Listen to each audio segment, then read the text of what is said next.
Fantastic. We are live. We're gonna give it a couple minutes for people to actually come in because, people might do that thing. Um, Today, once again, we're going to be painting our lovely dire troll. I have to figure out how to make it so he's not quite so dark on the camera. I don't know. If you have any ideas, leave a comment. In fact, just leave a comment anyway. We love seeing them and seeing what people say about it, about how we're doing. Um, this is day 3 for this dire troll. Um, Today, what we're hoping to work on is his clothing. So he's not so naked. He's got the clothing anyway. It's sculpted, but working on the loincloth, and then doing an over, and then going in and doing inks and washes to try to finish him up because we're ever so close. I think I could be done today. I hope I can be done today. And as a bonus, I will be trying ever harder than before to try to keep the model in the camera shot because we know that it goes like that and like this. It's like, oh shoot. Um, because the dire show goes. Um, I wonder. Just taking away for this. Oh, that's why he's coming in so dark. It's the white background. Huh. Something to think about. Um, so, working on the dire troll, hopefully, working like this is going to be even greater of a thing. And then after we finish the dire troll, we'll be trying to fix up this lady with her beautiful fairy wings. I really like this model, but as you can see, regrets were had all around. I need to make it so that she is better than she is, and a lot of where I'm really regretful is while the face needs work, but most of it has to do with clothes and adding some definition into there because I usually like cloth a lot, and I don't think I properly captured the cloth in this one. What would be really sad is if I have to take off those fairy rings and then reattach them later. Um, but things like that might be what needs to happen. So I'll put her back there. That's after the dire troll is done. Um, oh, and someone put stuff on top of my paint supply.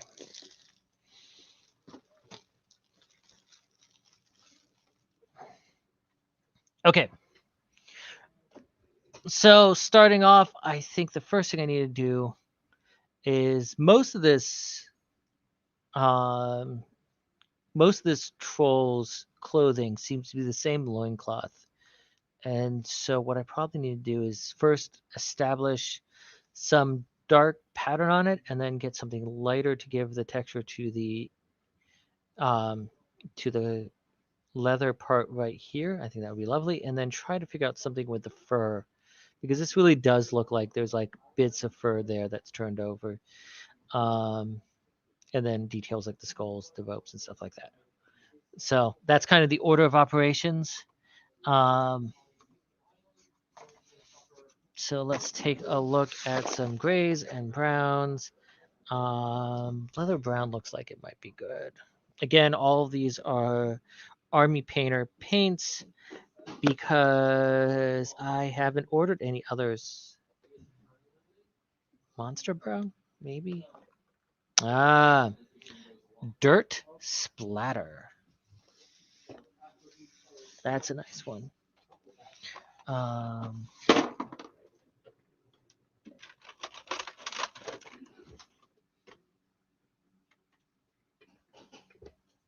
so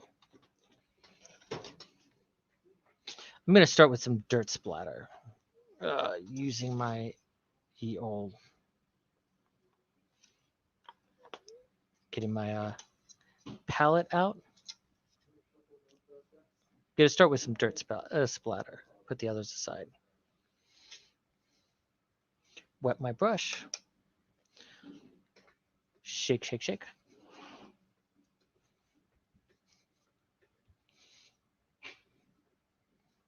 I hope painting on a dark surface than this doesn't make this all nice and dirty because, you know, it's our general crafting tabletop. This is effectively a unprotected surface, which we all know how that's going to work out.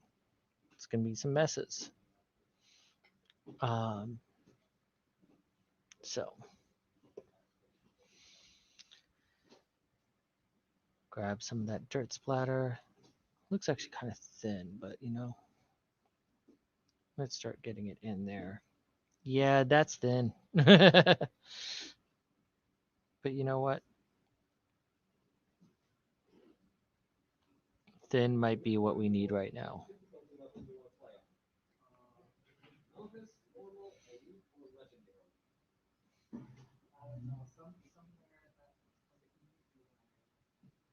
Turning them upside down for all those who like to watch upside down. And also because it's easier for me to get that thing. Get this part right here. Um, look in the undercarriage to make sure that there wasn't any parts that were missed. For the most part, I'm not too worried about getting all up in the cracks up here because while they did a wonderful job sculpting detail in there, I don't think anyone's going to be looking up his up his skirt.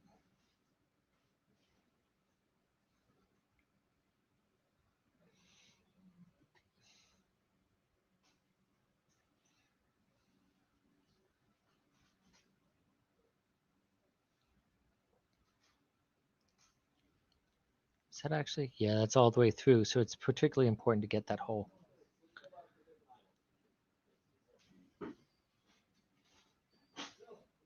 Okay, and then trying to get in the back there.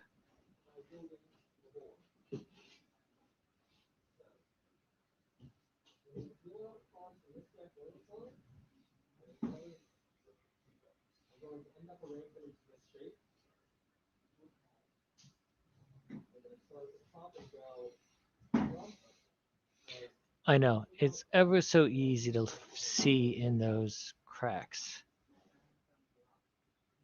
It's actually interesting because right now what I'm kind of doing is I'm trying to look in the camera to make sure you can see what I'm doing. Oop, just got his thing. Oh yeah, he has all these bangles too. I should probably get them too.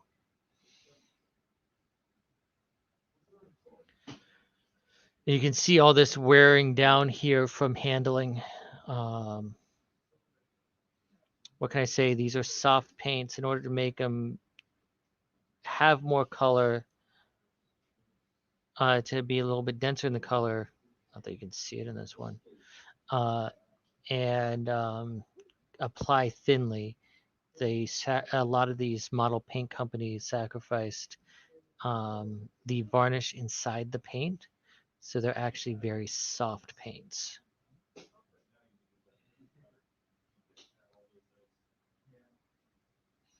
See, Mom, I'm using my theater degree where they talked about different parts of paints.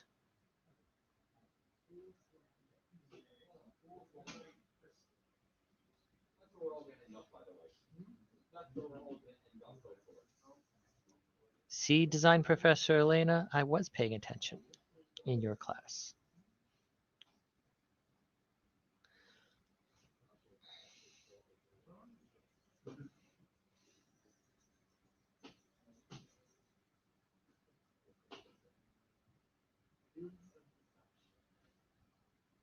Although I'm not sure if that was Elena or Greg who said that one. Neither of them, most of you probably know. So, ha.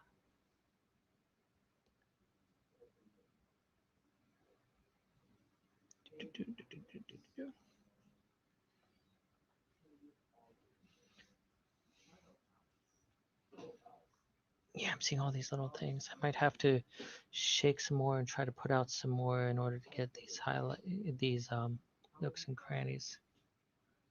Because I'm trying to be really thorough, just like that first coat. I'm feeling that's going to bug me some. But other coats should get it.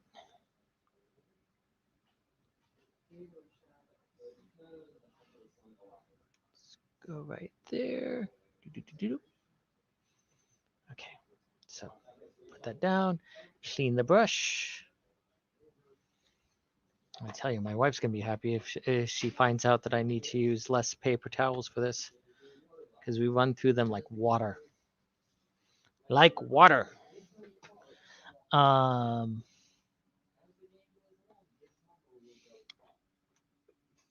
Okay. So now I am going to mix up, I think I'm going to mix up the monster brown for the next layer. I'm betting that dirt splatter is still a little bit wet. So let's take a moment to think about what we want to do with that fur lining.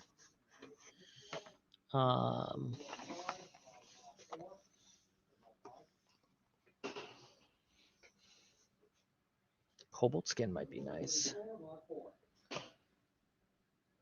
Oh, now I find the werewolf fur. That's kind of taking another direction where the fur lining is going to be darker. Which, there's some sense to it. Lava orange might be for later, because those bangles are going to need to be done.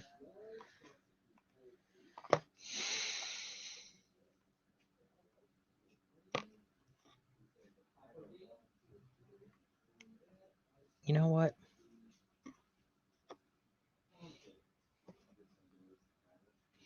I think I'm going to do some castle gray to give some a little bit of contrast. It's not going to be much.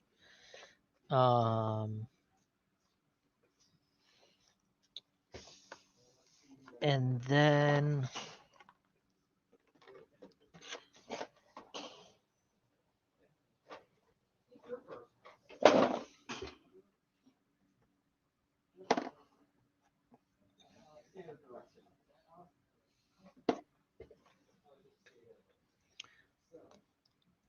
maybe some dirt rust and then some lava, so it turns out to be like orange fur.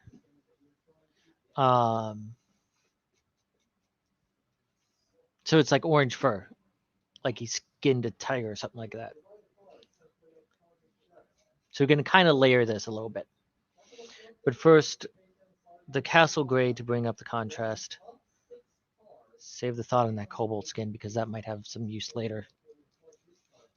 So have you ever did you ever skin a cobalt?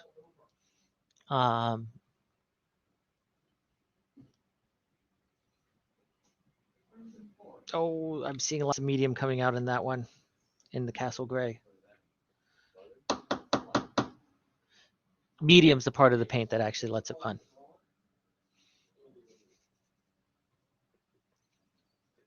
Shake, shake, shake. Mix, mix, mix, mix, mix.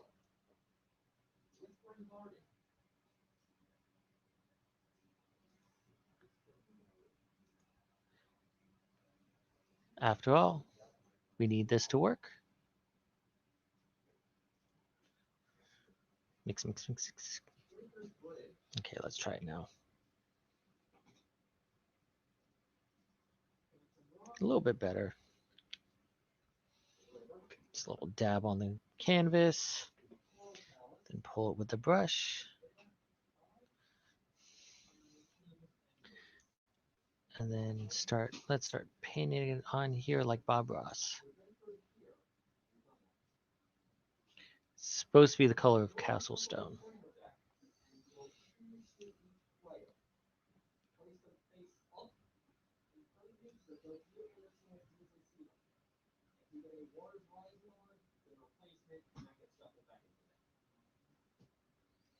So, and I am successfully keeping it on camera. I'm not painting off camera. Let's see how well I can hold that up over the course.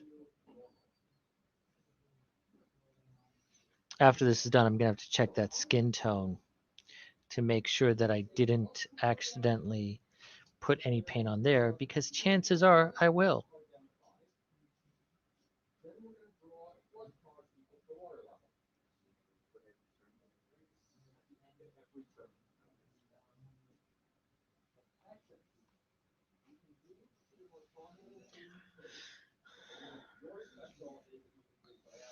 I like this gray because there's still a teensy bit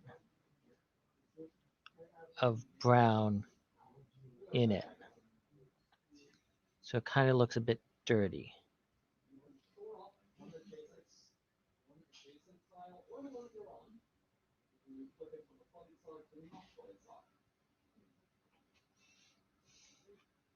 I think the skulls I might just paint them white and let the inks do the rest. So there you go. Clean that. Shake up the lava orange because next I'm going to go in for his bangles and jewelry because I do need to pay attention to that. I'm kind of looking at the shininess of the loincloth because I don't want to build up those layers too quickly. Paint does need time to dry. I feel like it used to be a lot faster when I was younger, but maybe I just cared a lot less. Man, I feel like this lava orange really needs some lots of shaking.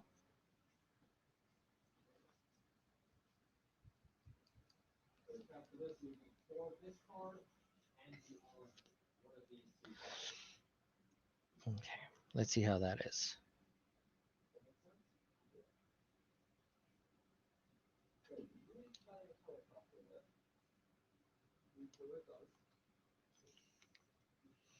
Okay, so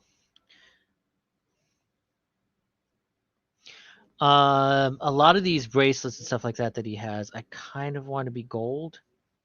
So I'm first hitting him with this orange in order to kind of be a base for the gold, because as you might have noticed, sometimes these paints are a little bit thin when it comes to their layering. So working in layers like this is not a terrible thing.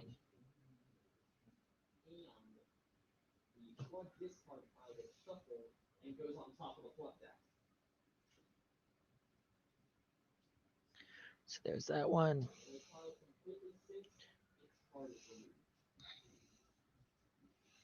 Let's go to this anklet right down here. Is that on? Yeah.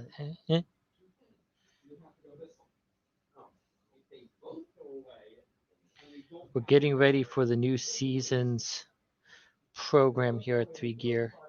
I'm curious because one of the GMs is using a game called Swordsworn, which I don't know a whole lot about, other than the fact that it started as another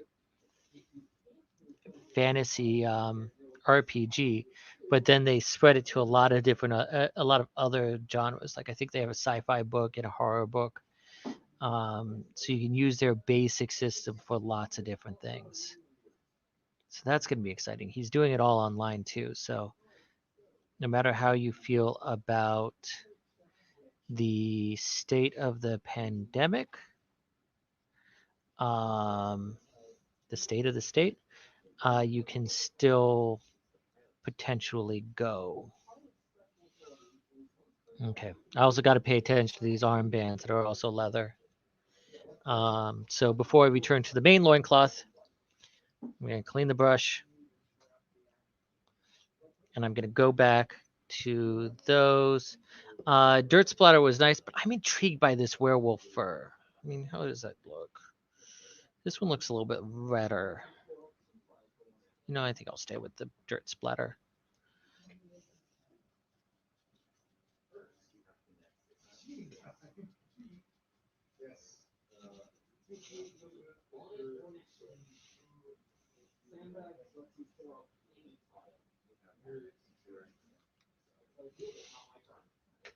Shaking it between every use.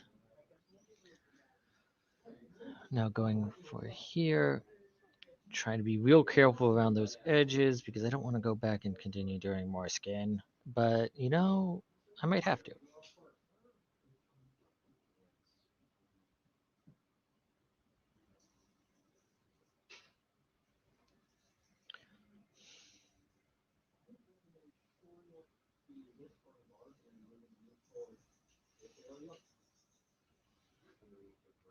I'm also doing a homebrew for this next role-playing season. So season's like a 3-month campaign. That might continue, might not. It's up to the GMs, and they get to make that decision at the end of every 3-month period.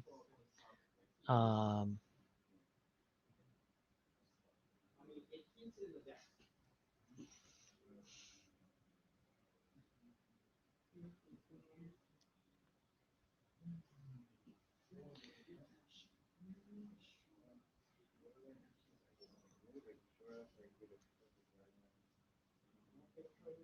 I love doing these fabrics. They're just lovely.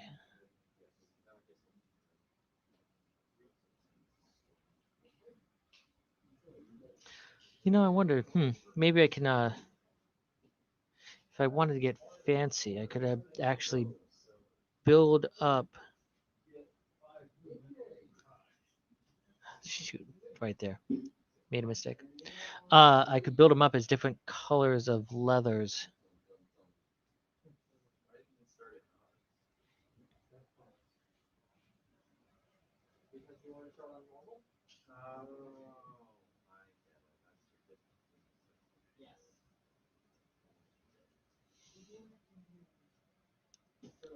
Do, do, do.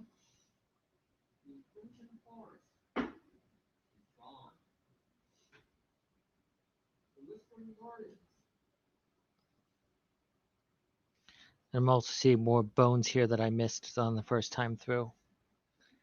But, oh yeah, hair. Can't forget about that hair. Maybe if I need to go and take a walk away from there for a moment.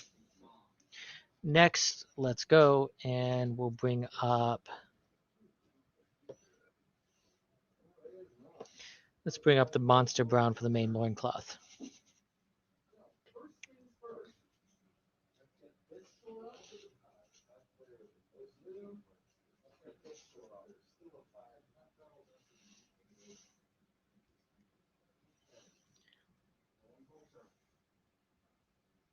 That looks like just medium, so I gotta shake this more.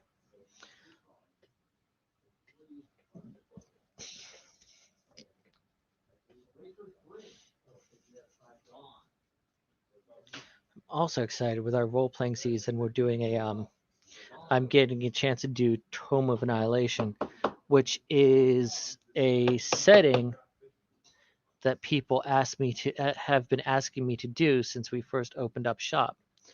Um, and with all that jungle and dinosaurs, I think they just want to ride dinosaurs.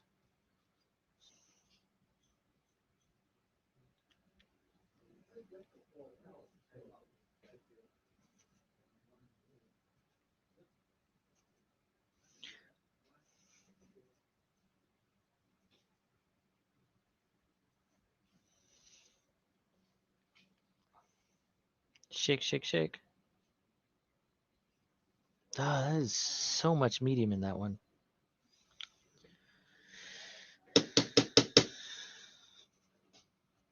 This is why they sell mixing balls. So you stick it in there and helps mix it all up. But you know what? I don't want to pull the stock, so I haven't done it yet.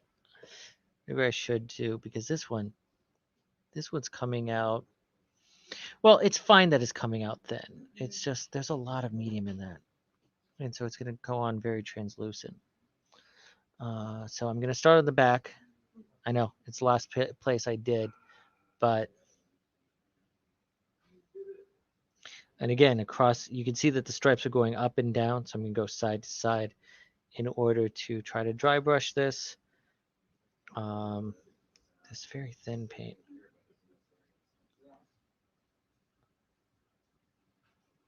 I'm going to work this some so that it doesn't look so streaky.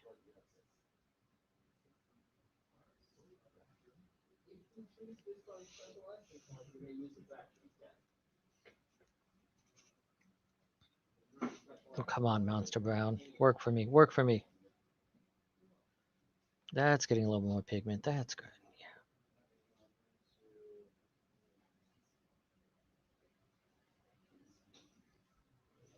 Because ideally, it's going to look like you just dusted this stuff on.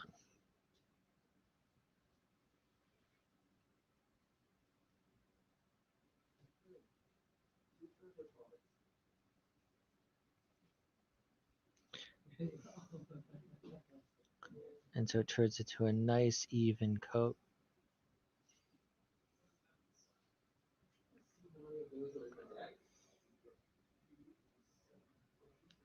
Let's bring it around the other side.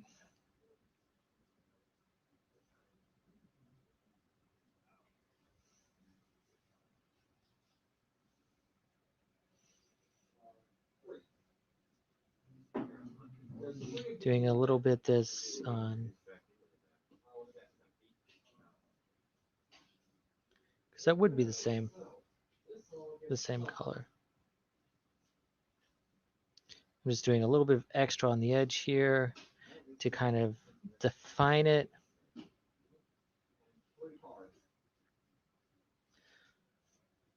I know they make specialized brushes for this, and I love one of them. That small dry brush is one of my favorite brushes. And this is one of my favorite techniques to use. So, okay. Now let's bring it around to the front.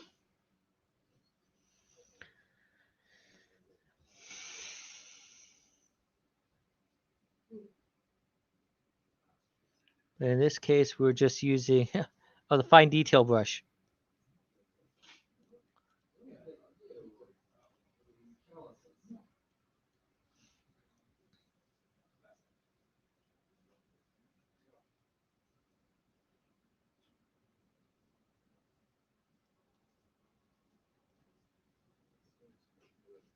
I mean, what a half and half.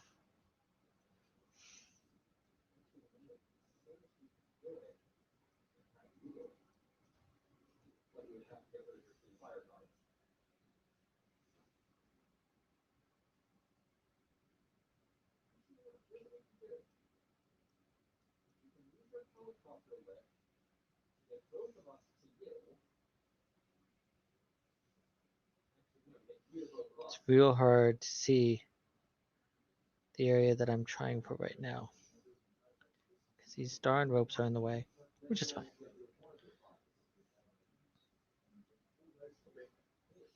So there we are. There we are. I think I'm gonna do parts from down here, from the underneath, but not as much, because the color contrast can help give depth up there.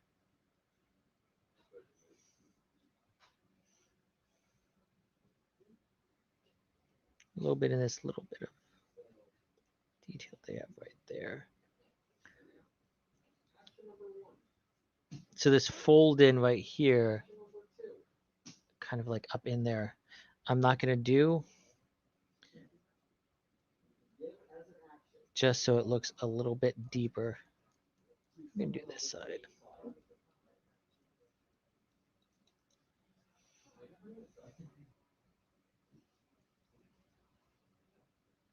Okay. And the back here, I'm just going to do a little bit on the edge.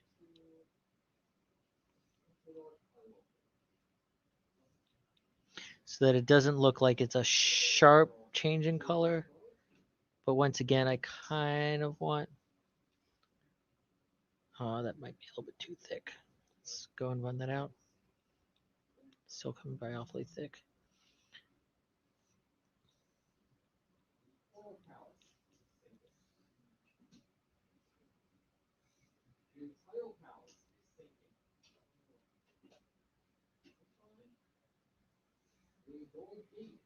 This is tough.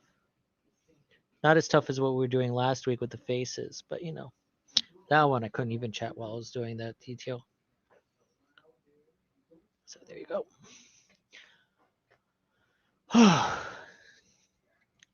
Clean the brush. I'm going to then take some of this. I think some of the armbands I'm going to do with this. I'm not going to do all of the armbands because I wanted to thin it out. I want it to be, I think I do want a little bit of variation between some of the armbands. So it doesn't look like he just kills one kind of creatures and that makes up all of his clothes, but he actually goes out and hunts different things.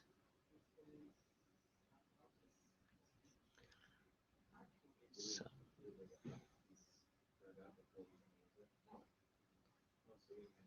Okay. Again, the folds go left and right, so I'm going to go up and down.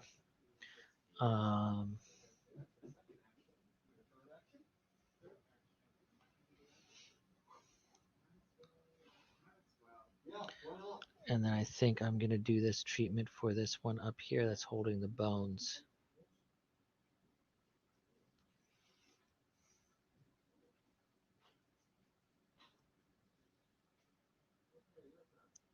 It's like every step of this adds something.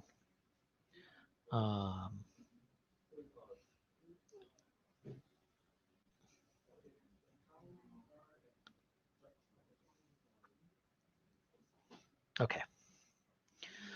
And then clean the brush. Clean, clean, clean.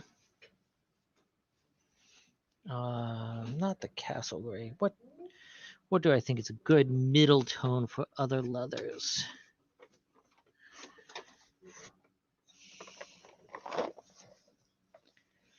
Because I do think I want something middle tone, a little bit grayish, but still awfully brown.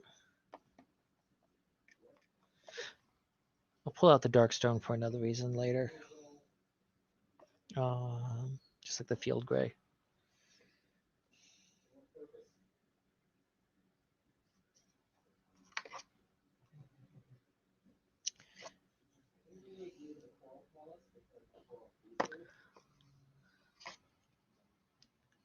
These two also for a different one.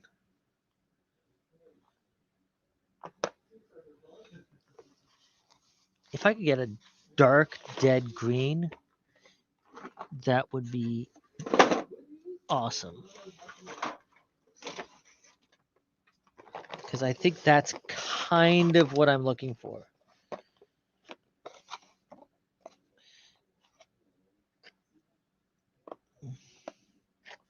No medium tone dead green. I'm getting some things that are close, but nothing is matching up quite right in green scale. Now,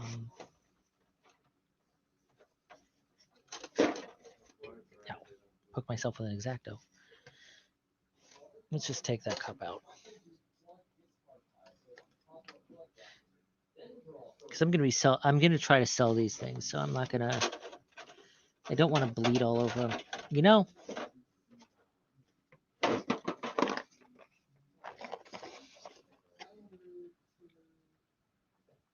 Chaotic red might be too dark. Now I find the oak brown. That would have been perfect. Not for this step, but you know, for another one. Basilisk brown might be interesting as a mid-tone.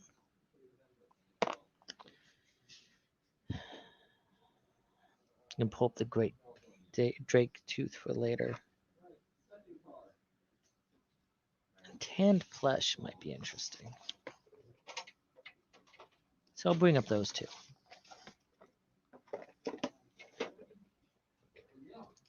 Just as a couple of other colors that we could use. So next is going to be the basilisk brown. I think I'm going to do like one of the things this. And if I like it, I might use it to add some contrast so it looks like his loincloth is wrapped by a different cloth than his loincloth. Yeah, something like that.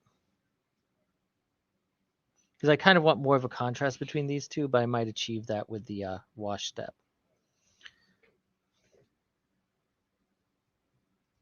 Okay, but I did that one, that one. Let's do the wrist.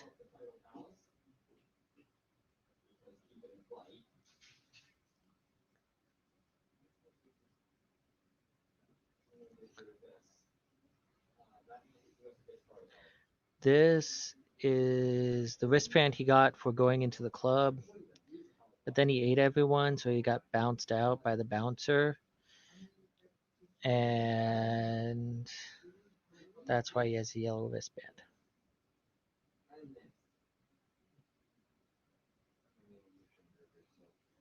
You know, I always found yellow tones like this difficult because they do go on so thin.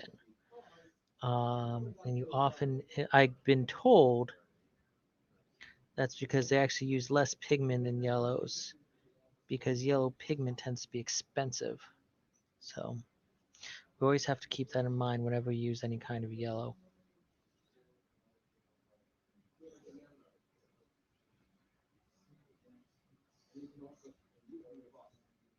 So it's that back and forth I really want to capture. Okay, so that yellow's done. From the Baskless Brown. Next, we're going to go with the Tanned Flesh.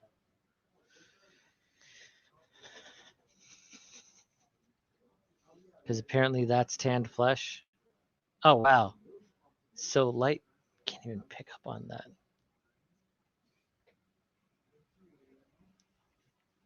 We'll see it because that's going to be done with the tanned flesh. And then later I'll figure out how it's built up. Um,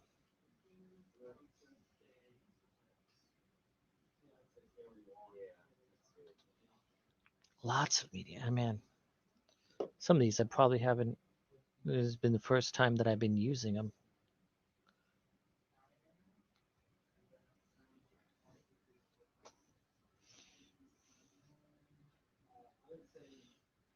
So, tan flesh. Let's start on the ends of these things because, you know,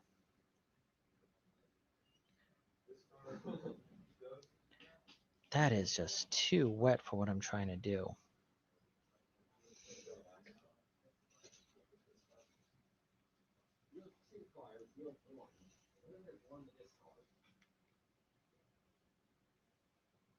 That looks like a little bit better blob of paint than I got before. Spend some more time drying it.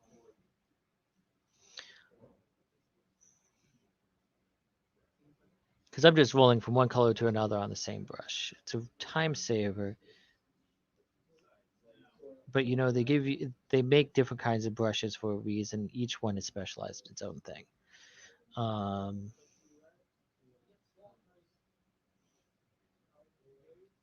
so, like this one is really made to do more fine detail than the kinds of stuff I'm doing with it now. Get around the edges there. Again, trying to use some of that dark on the inside in order to increase the shadow for the inside. But you still kind of want to make it look like it's the same color.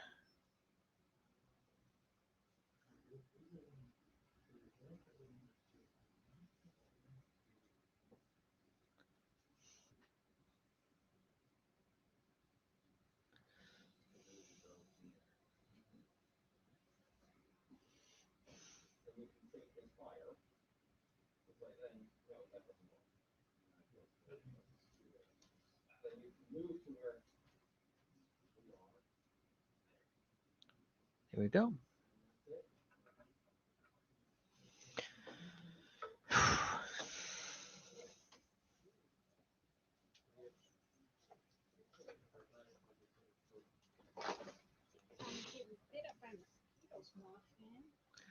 Muffin's getting bit up by mosquitoes?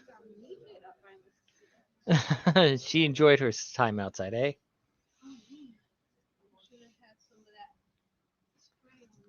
Lena just got back from walking Muffin. the store mascot.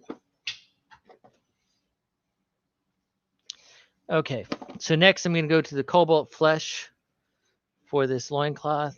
Oh no. I might have to find this charging cable to the headsets I'm using. And you know, I want this to be a lighter thing. So I'm going to go to my favorite overused brush, which right now is so, look at that. It's no longer the sharp knife's edge that this small dry brush used to use, and I still love it. But before I get into that, I just need to pull up my charging cord because I trust you guys like to hear me. Hear that? I trust you. So I kind of need these to get my charging cord.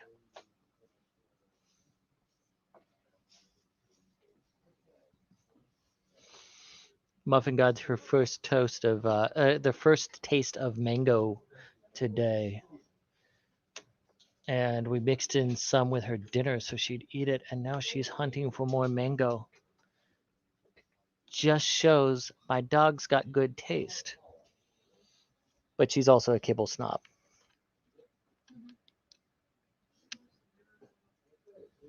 Okay, so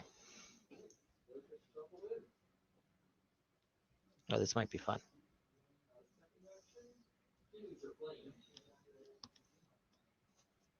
Shake, shake, shake.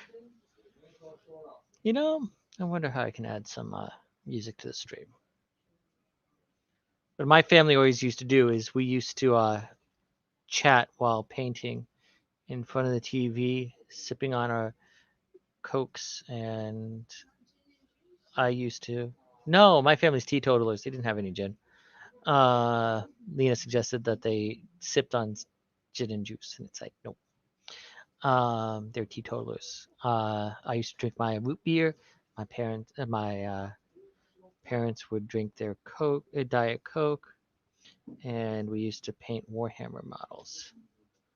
So this is using the Cobalt Flesh to try to pop out some of these details. Again, scrubbing it just enough in order to make things pop. And trying not to get any streaks or lines in there. That's beautiful. Look how beautiful that is. Look how beautiful that is. And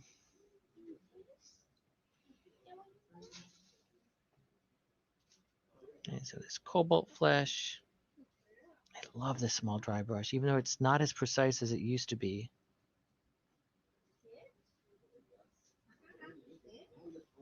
I'm going down with this one because that's the direction of detail I want to get.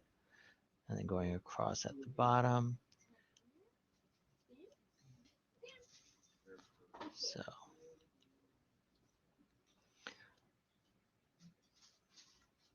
And I think I'm going to get just some in where I think that the light would catch this in the back.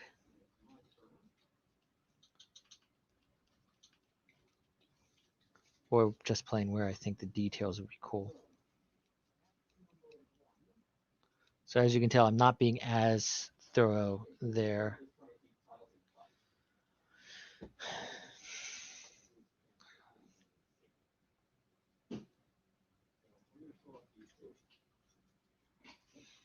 I'm just getting some of that right here. This is where that precision that this brush used to hold really pays off, because then I can make sure I could do a better job of making sure that none of the paint got on the skin. But this is well used and well loved because I love it like a child. Soon I'm going to send it off to kindergarten where it will learn how to be a dry brush instead of just a small dry brush.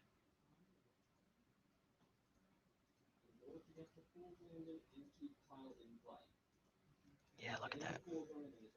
Just making those details pop a little bit.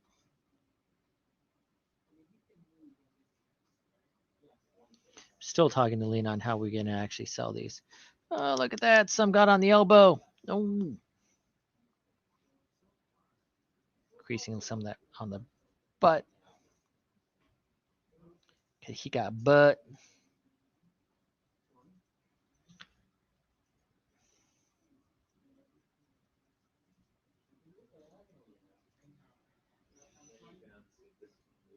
But yeah, so you can pick up on a lot of that detail. Okay, so next, clean them off.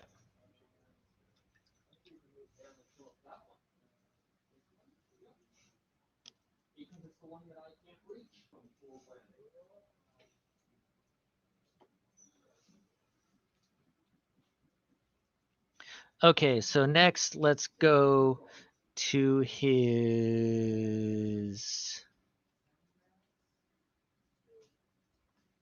Let's go to his yellow wristband.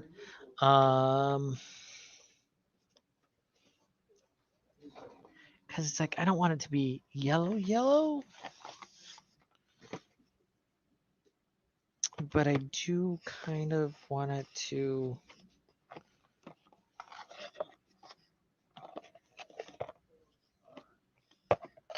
So I think what I really need, I might need that cobalt flesh again, or that cobalt skin. Is that actually might be what I need for that one? Using the yellow to get a little bit of that different take on it, but still kind of getting that muted tan look. You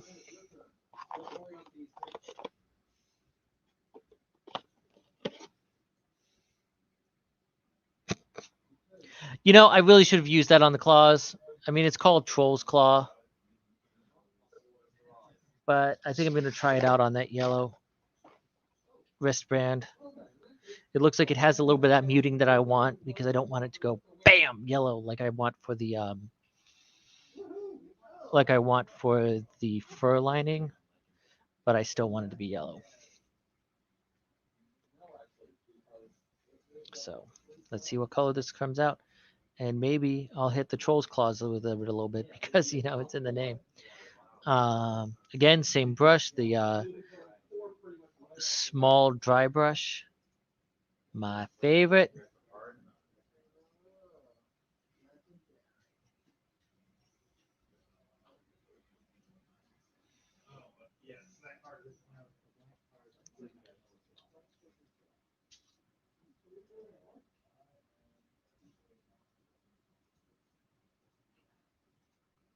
You know, I'm not getting a whole lot of, maybe the contrast is just too close.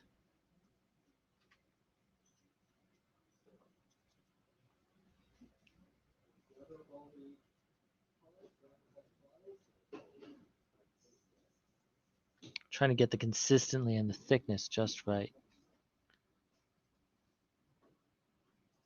Because I don't have a whole lot of space to mess around with it.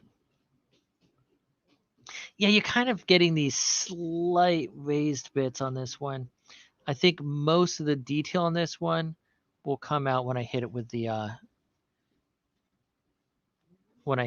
inks. When I actually use the washes on it.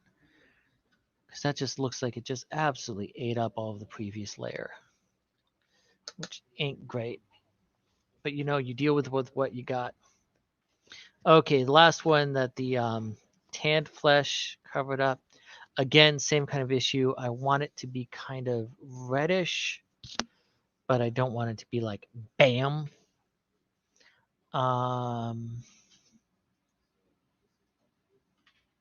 You know, I pulled out this dry rust from the effects line because I like the colors. But this is dry rust is no, that's not right.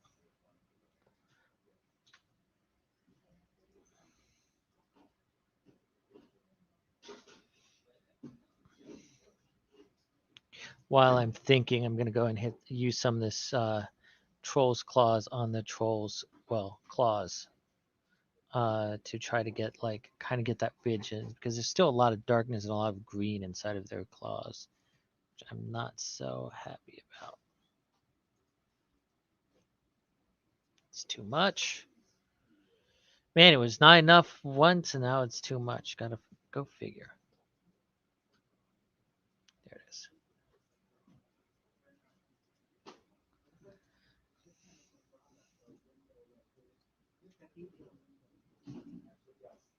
Did I forget to do these? Because they don't look like they got anything on it. It looks like it did some, but there's definitely some fingernails that I missed. Makes me glad I'm going to go back and do those skulls, because it's going to mess them up.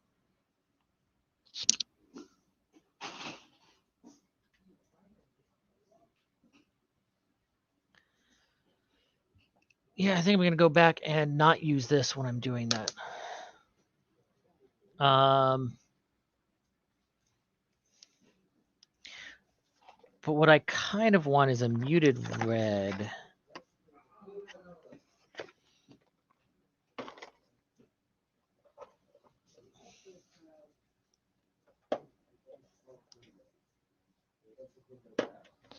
Let's pull up the whole thing.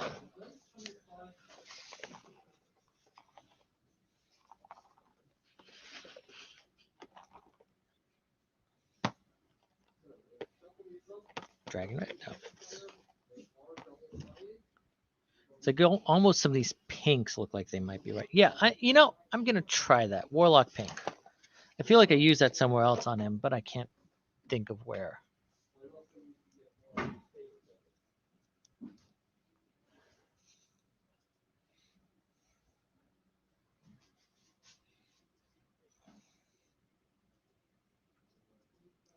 Ah! Paint explosion.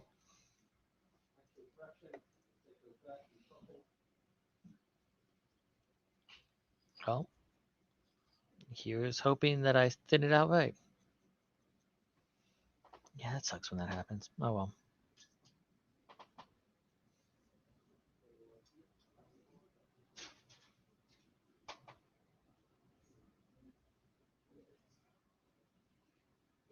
Just hitting it real lightly. It's coming out pink, which, should be expected for this. Just adding a little bit of tinting there. Yeah, I think I'm going to have to put down this brush because its fuzziness, it's just too far gone for right now. I hope I'm not going to have to replace it. My old friend. It's too fuzzy. It used to be like a knife's edge.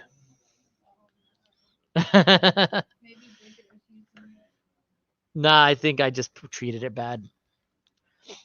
Okay, so we got several ways of building up. Now I'm going to go and go back to one of the basic brushes. It's been a while since I've used this one. The Silver Silk that I got at the Queen's Ink here in the mill. I actually really like these brushes. They're really nice brushes. I'm not going to say they're so much better that you should get this instead of the other brushes, but they're really nice brushes. I'm going to go to the dry rust that I said was like, oh no, this is too watery for me to use. Well, guess what? I'm using it. It is very watery, but hopefully it will work for my uses.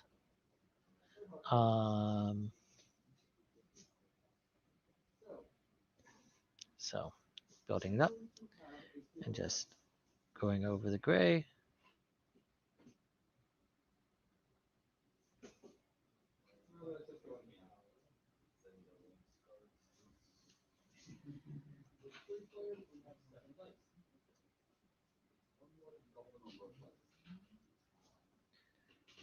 And I'm just real quickly doing it to just give it a little bit of that warm tint to prepare it for when I hit it with the BAM orange.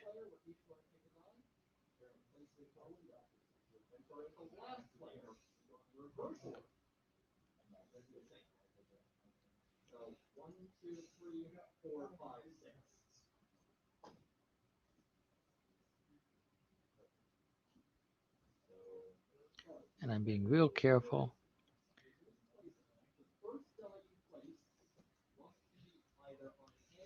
With how I use it. Because like I said, it's really watery, so it should flow into the cracks. But I want to keep that feeling of gray that the underlayer had. So as you can see, you're getting this kind of gray orangey thing, which is good. Clean, clean, clean. Okay, so now I'm going to hit it with the lava orange, which hopefully will be enough to make it look kind of like the pelt was just from an orange furred animal. So I assume that yellow means I can make this yellow here, not the left. But the ones that are gray, so I have to, this one's a grade 5, so I have to put a 5 here. So clean, clean, clean, clean. Clean, clean, clean, clean.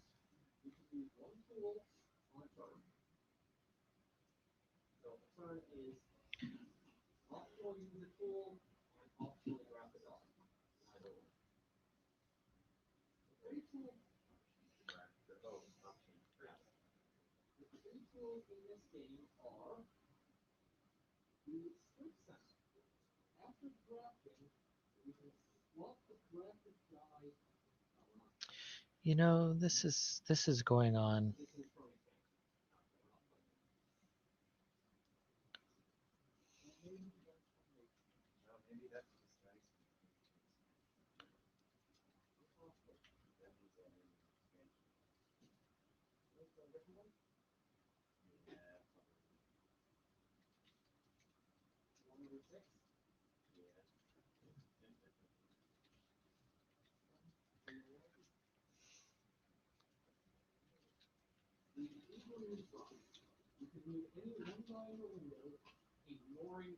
So there we are. Now we're getting the thickness that I want to just kind of pick up the highlights of that fur.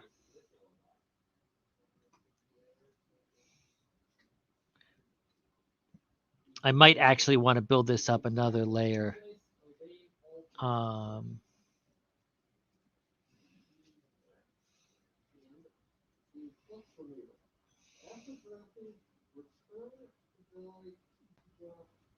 just by the looks of things.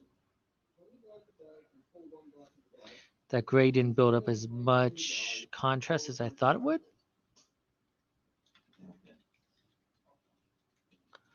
So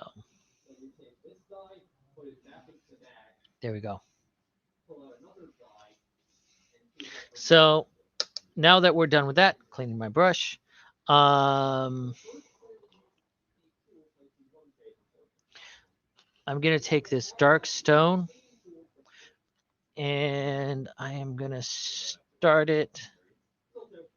There's a few places thought I was on it. I know I want something on his head. There's some other place I was thinking. It's like, making that black probably isn't terrible. Got some on the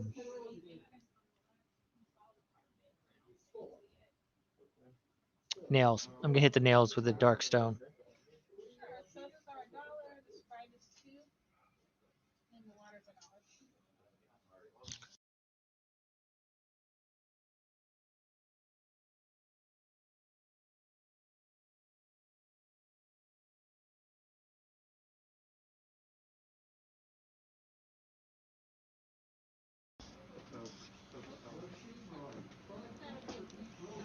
So, a couple of dots to get in there.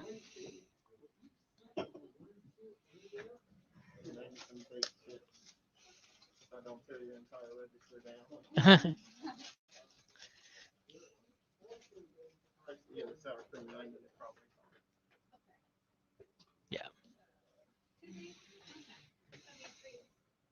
Getting some of the dark stone. Okay, so I'm gonna first try it on the nails because the nails are the ones that I care less about. Is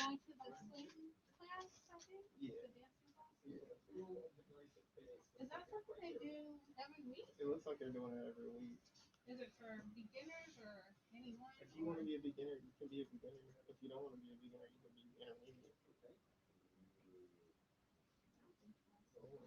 It's a lot of fun. So Oh, you okay? Have a great day.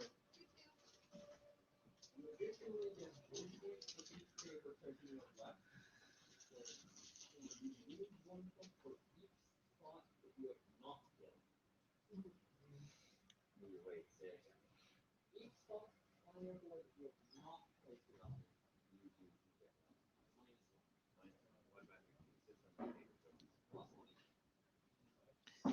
getting the nails. Oh no, I'm off target.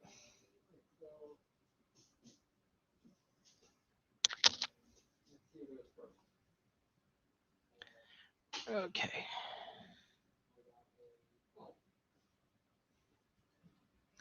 My Tyranny of Dragons games that I have, they actually finished up the module, and so they're doing some after content. So I've been like giving them a couple of levels every sessions, and just throwing at those monsters you always want to try against the players, and never get around to it. You're probably going first. So I know I want to pull out a full strength version of Tiamat's avatar against them. But at some point, I also want to pull out a Trask, and I'm trying to figure out how I'm going to do this. Because I only have like 2 more sessions with them before the game's like done. So you're like, hey, just have one week and one the other one. But I also introduced these NPCs that they also need to resolve stuff with. And so it's going to take time to fight them, which includes a 20th level rogue fighter.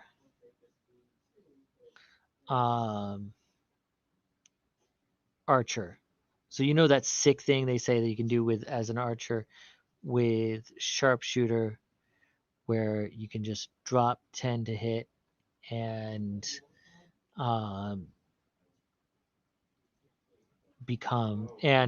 gain, or drop 5 to hit and gain 10 to damage.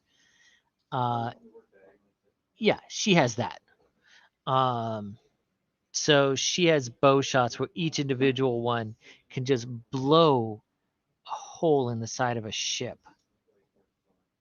And it brought the group's bard at 16th level, dropped her in a round. It was ridiculous. And so I know they're going to have to finish up with that one. And I know after I drop that bard, they're not going to want to finish up peacefully. They're just not. You know, when you get one of those villains that you know that the players are just like, yeah, we're going to have to take her down. Can't wait. It's one of those situations. You know, I like this one. However, I think for that stone to work, I'm going to have to find the matte black. Hey, there it is right away. And recoat that head of hair black before going into the stone gray in order to build up that detail again. You know, that hair right there. Um,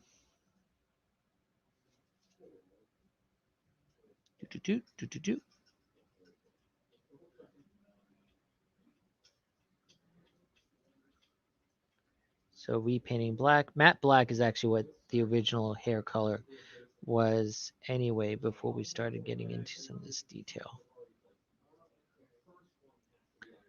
Um,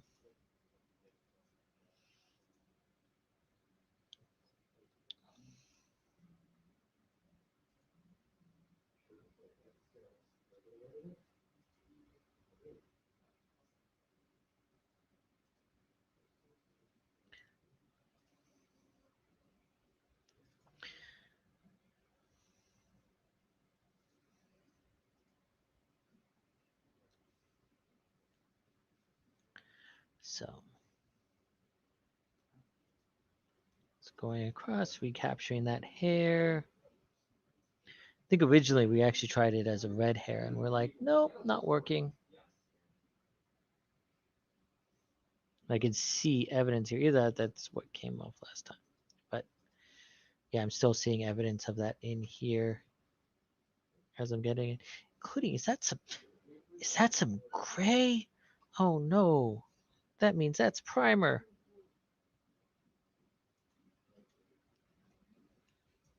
Okay, there you go. Back to black. And then I'm going to take some of that dark stone. And if this doesn't build it up enough, I have other stuff like that castle gray that I can also build it up with.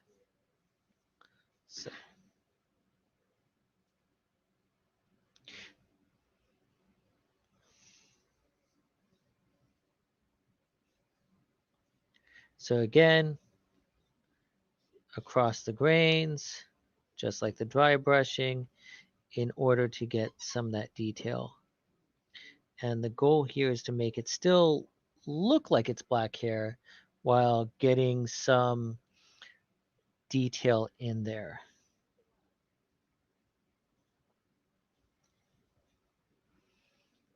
Across the back of the head.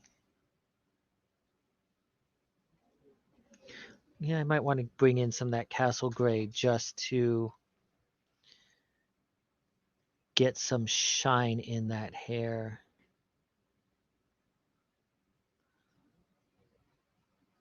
Because this is working well, but I don't know, still looks too matte. So I'm going to go back to from the dark stone, I'm going to go for the castle gray.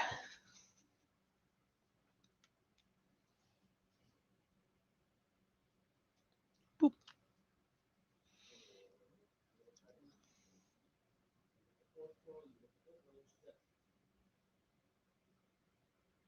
Trying to get just real thin on the brush.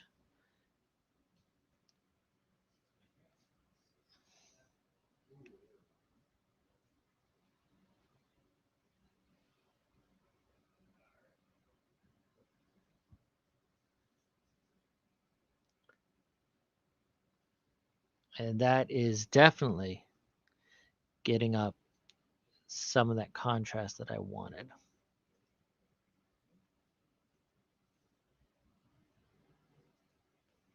Yeah, there we go. That's nice.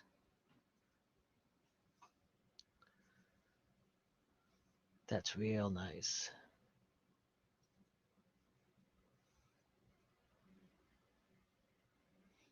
Okay.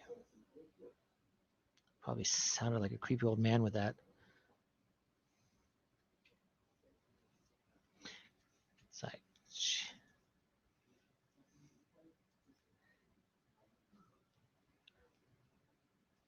yeah, that one right there.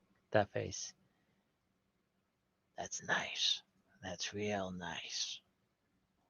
Yeah, that's probably him. Okay, so there we go. That built up the hair. I think I want a little bit more. Yeah, that's good. Yeah, there it goes.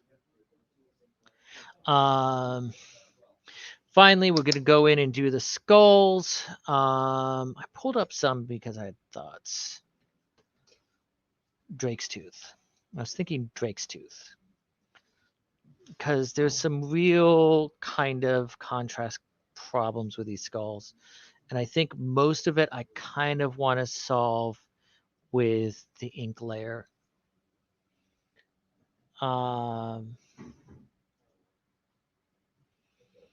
Because right now these skulls kind of with that red background kind of look like chew toys. And I say that because I'm looking over at Muffin chewing on her Chewy Chew, and it's kind of doing the same thing.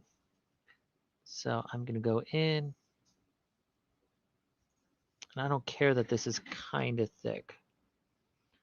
I'm going to carry more that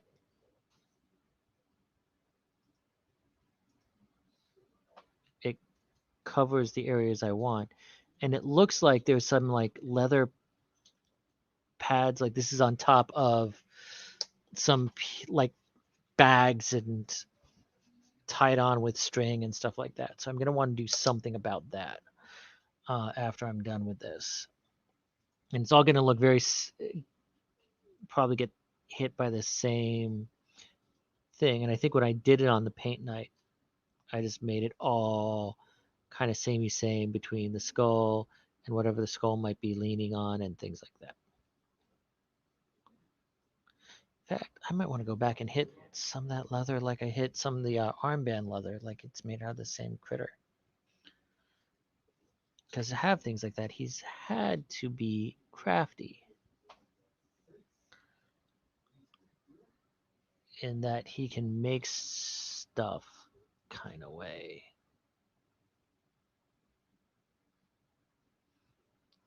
Getting in there. Oh, I'm going over my hour. Sorry about this. If you're hanging in there, probably not so sorry. I think I am going to go for the werewolf fur, which we all remember the problem I had with the werewolf fur before. Just having too much medium, but we'll see. And I am going to use that in order to try to get some of these details here with my regular brush. So like that, you'll see the bag up here as I paint it. You won't, because that werewolf fur is just, so I'm gonna get one of these mostly dry versions of werewolf fur. Sometimes if something's just too thin, if you wait for it to dry a little bit, it'll come out well. One nice thing about it being this wet is I'm getting the color in there, even though there's a lot of nooks and crannies to negotiate. So I don't know. I just don't know. Let's get back to the dirt splatter. You know what? It's leather. Let's try the leather brown.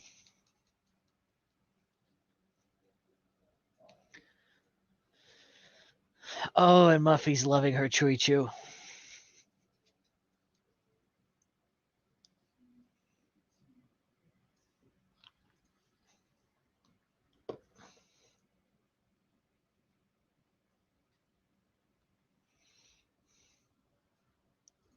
Oh, I hate how my mother-in-law got me to start calling my dog Muffy.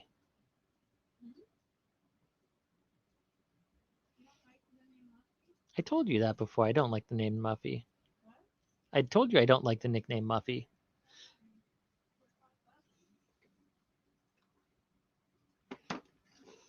And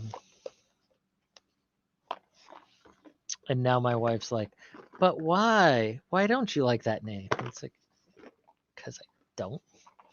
It sounds like a yuppie, Muffy. No, she's a yappy puppy, not a yuppie puppy.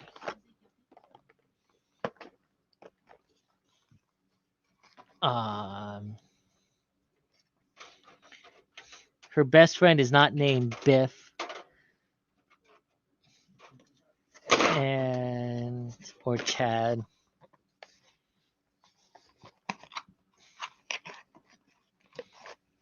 And she does not play tennis.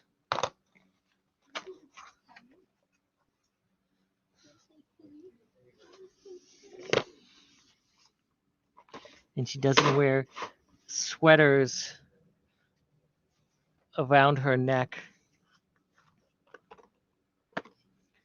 There was another brown that I found here. Ah, here it is. No, that's chaotic red. That is not it. I remember it was not looking the right color. There it is, oak brown. Oak brown is the color I'm looking for. So let's put that back in the middle so you can see where it's at right now.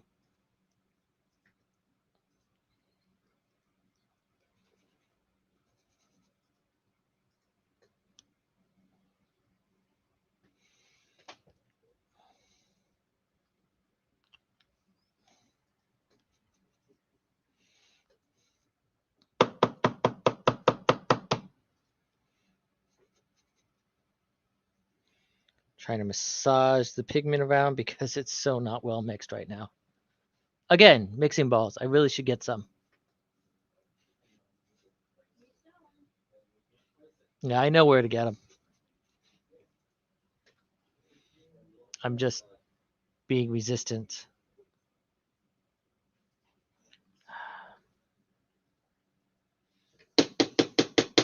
But this particular color is being really stubborn. Because what I want is a really dark, rich brown. And I know this can do it because look at that. Look at that. Look at that brown. But right now, it's that. And that is not what I'm after. That's like the color of baby poop.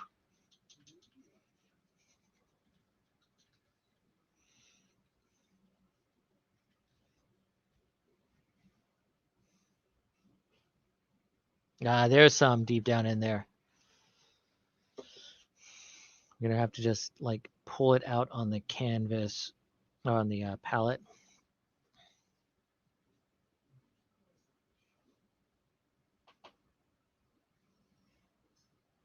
Like I said, this problem I'm having, they have a tool to fix it. I just gotta actually like invest and do it, but I'm being stubborn.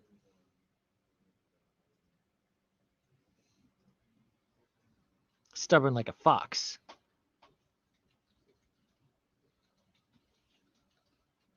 Shut up, Will. I know the saying. Will's my brother. He's not here, but I know that what he would say.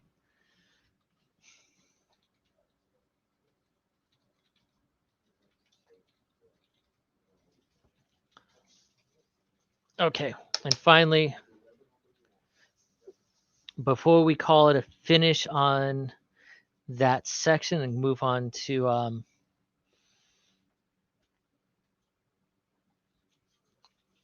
not fire lizard flesh, I am looking for, they actually had a hemp color in here, which I would use for, you know what, I could poke around for the hemp color, which I'm going to do a little bit more. That's yellow, that should be over here. Corpse palette, desert yellow, surface ochre, skeleton bone. Yeah, I could, but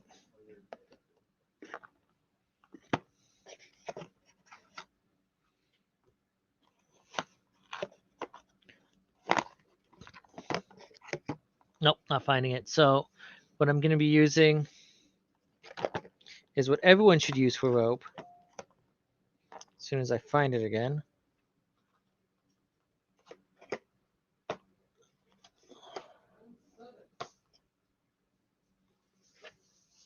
Elf flesh, which everyone should be using for rope and string. They make the best string. That's why they're so good at archery, because it's they make the best string. Yes, I'm suggesting that elves make their bowstrings out of other elves. That's exactly what I'm suggesting.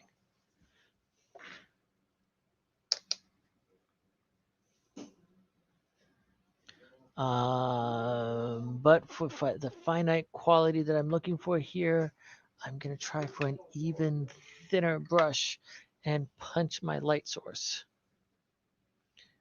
So I'm going to use the insane detail brush because these ropes are really thin.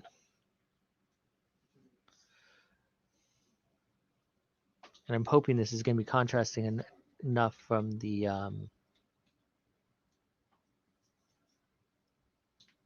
bone.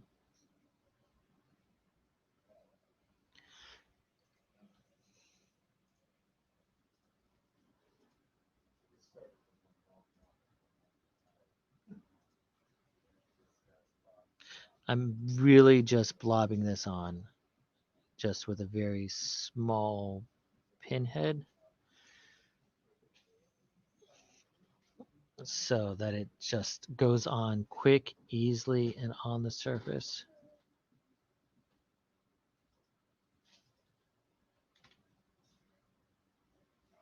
Because I really don't want it to be more than a couple of strokes.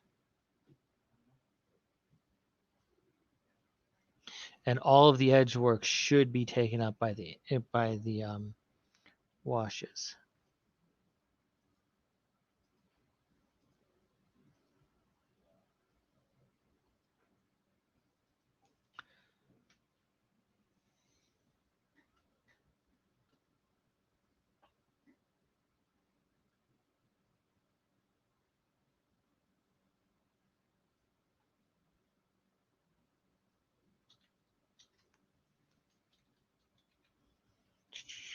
Any other rope on that one? Really? No. Okay. And then there's the one thing I keep been ignoring from the beginning, the center rope. And I probably need to go back to his fingernails. At some point, here's the hemp rope. Guess I'll use it for the rope.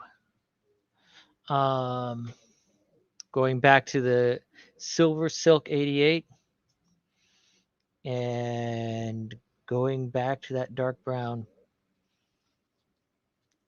because I am going to go down this rope with that because I want it nice and dark before I do what I'm going to do to it.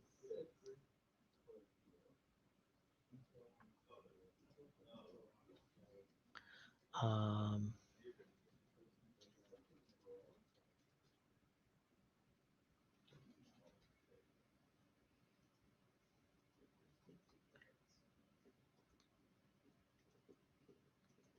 which I wouldn't have minded of this one. Maybe I should have used the werewolf one just because I really wouldn't have minded if this was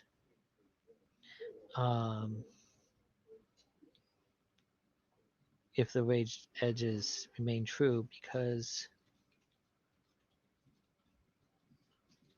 I think the edge work I did on this one actually turned out pretty darn well. Okay, so got that. Then I'm going to take this hemp rope. This is the hemp rope I was looking for. And I'm going to paint the upward edges on this one in this color.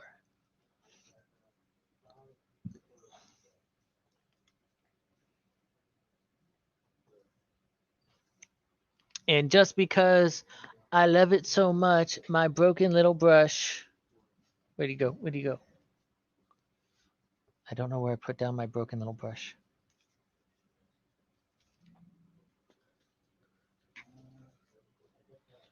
Here he is. He was disguised because he was so fuzzy. I use my small dry brush. That probably should not be called a dry brush anymore.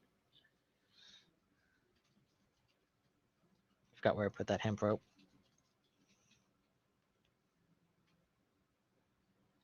Oh, there it is. Near where I last put some. I am so going to need to clean this palette when I'm done. Okay. And then just using the thick of the brush, it's going straight down.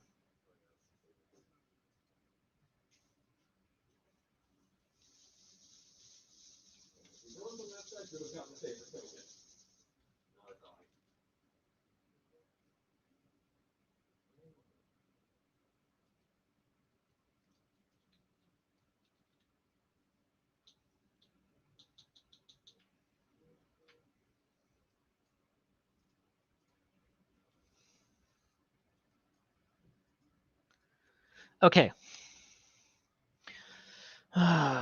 Finally, I keep on trying to avoid these darned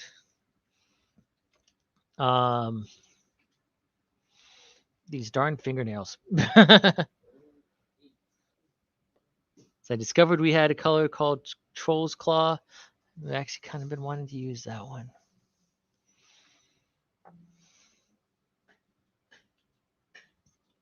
But I'm going to need an intermediate color, like a light, warm gray. Castle gray? No, that's actually not warm enough.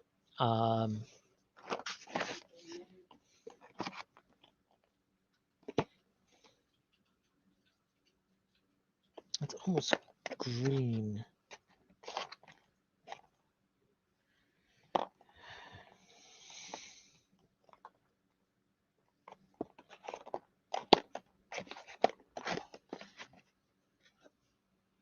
I think I'm actually going to use some skeleton, maybe skeleton bone. Feel free to chime up in the chat. If you chat in YouTube, I'll see it. Stone Golem. I think we use Stone Golem as the intermediate. So we're not really going to grab the warmth until we get into the Troll's Claw, but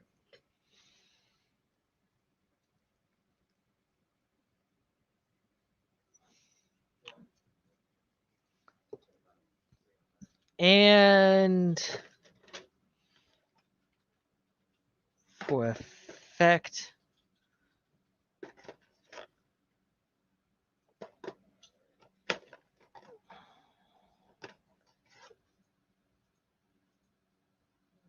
so that's all the varnishes. I'm going to the special effects line because I kind of want this to be a thin coat. Stuff that I'm like, what is that doing here? So I am going to use war paint mixing medium with it to try to thin it out a little bit.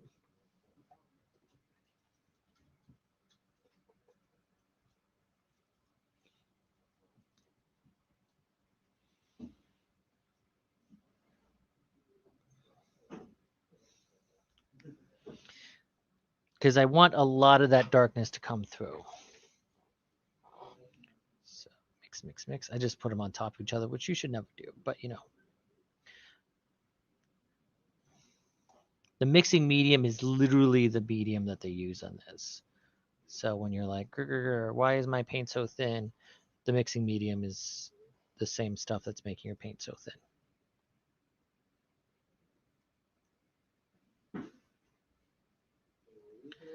And that is totally not working.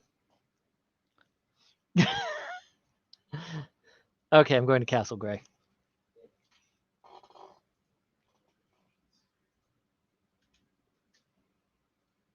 Castle Gray keeps on bailing me out.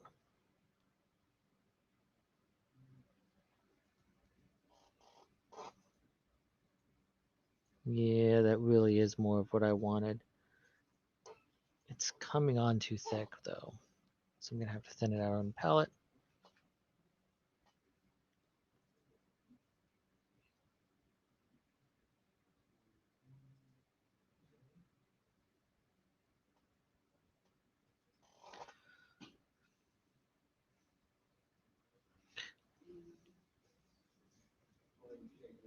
And I'm not so much caring about the inside of the claws. I want this to kind of make the claws look sharp and pointed and bringing out the outward edge. Almost make the dark, make it look thinner.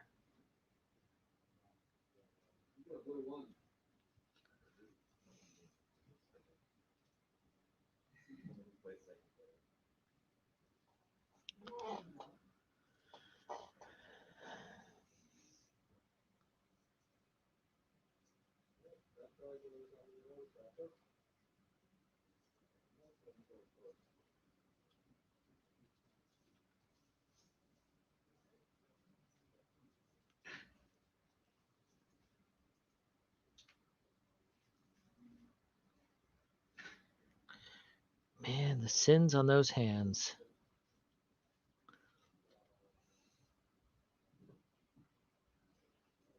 And the reason why I'm going to hit these hands with the flesh tone one last time before going in and doing the thing. It's all about that. Okay, so now clean that off.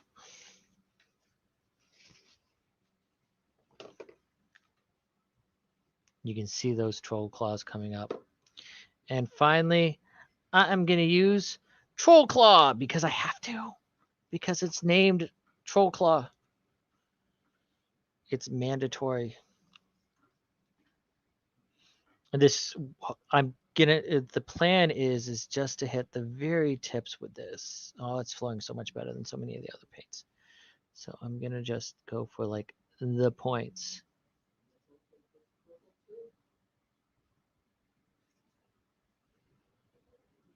And I'm seeing no difference.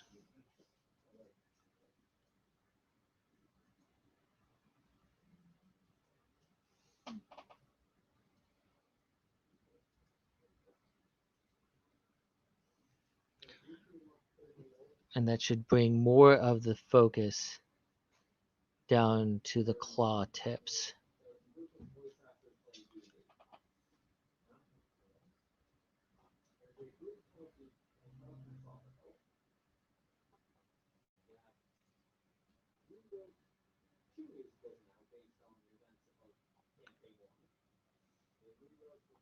That's a troll fist. I nearly got some elf in my troll claw.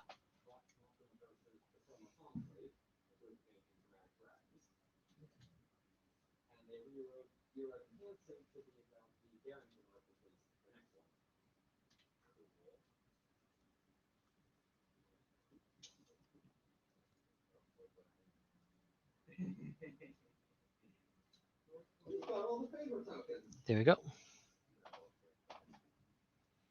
Okay. Is there anything I missed? I think there was, yeah, there was a bone that I missed over there. So I am going to pull out. I feel like I still had the. I think I used Arid. Did I use Arid Earth for those bones?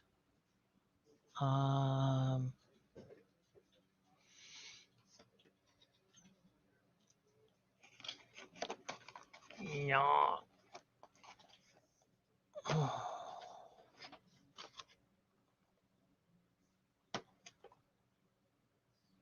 Desert yellow. Mummy robes, which would have been good. Bandages.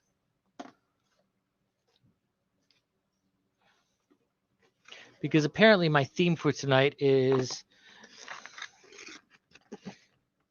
use the paints for what they're labeled as.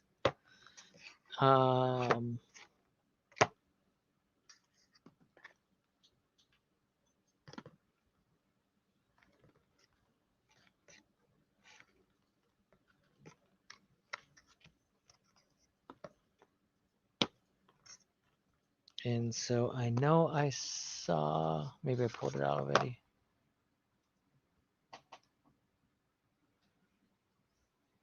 Skeleton bone. So I'm going to take that missing bone and paint it skeleton bone.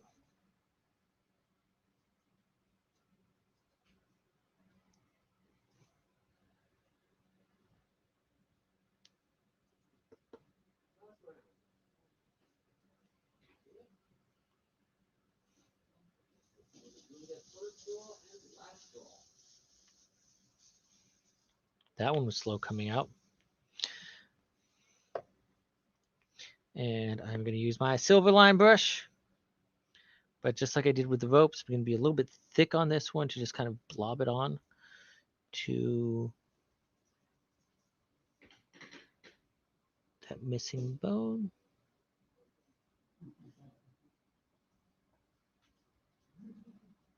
There we go. Just so slightly double checking those bones.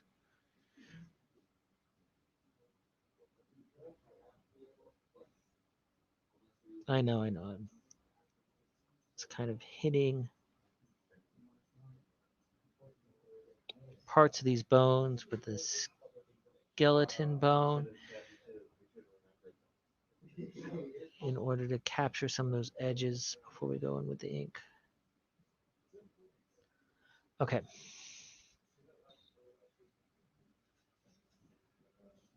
And there's Chinny Chin Chin.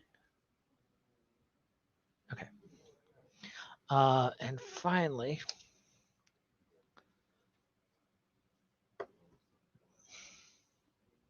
I'm going to bring in the army green. I think this will touch it up. No, not the army green.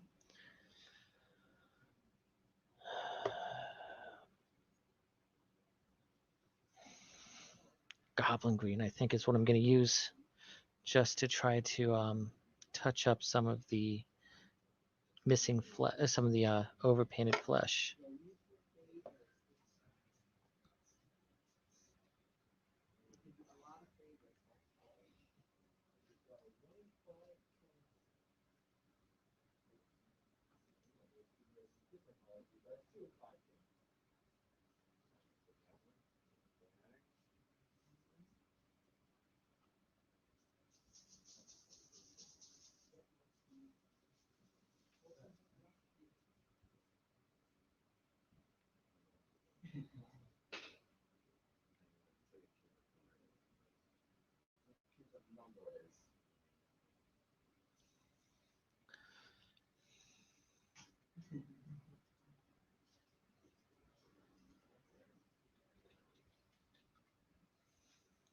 I know that's probably so close to the camera that it kind of blurred out.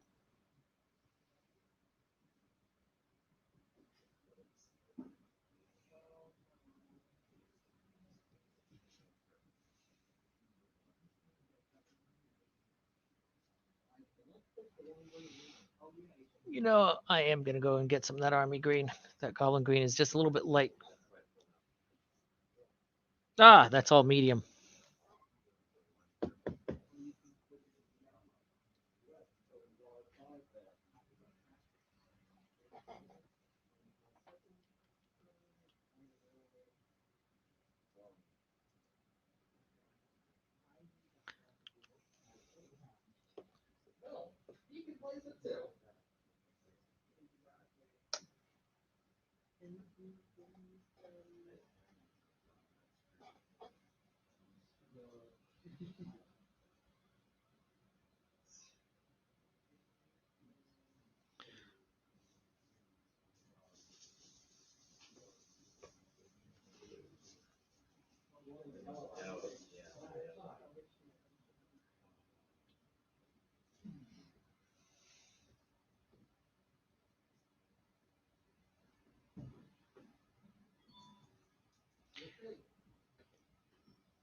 It's coming off kind of gray.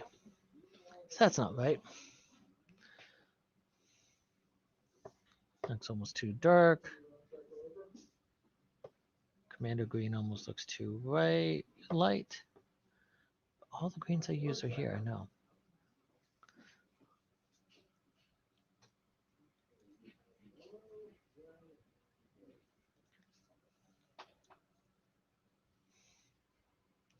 Oi, Muffin, what are you doing?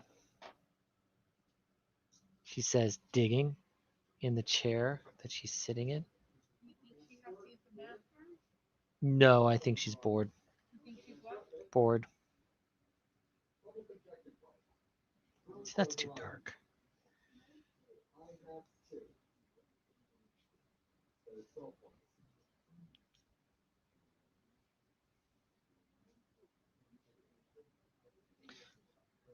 You think Cultist was one of the lower things that I used, but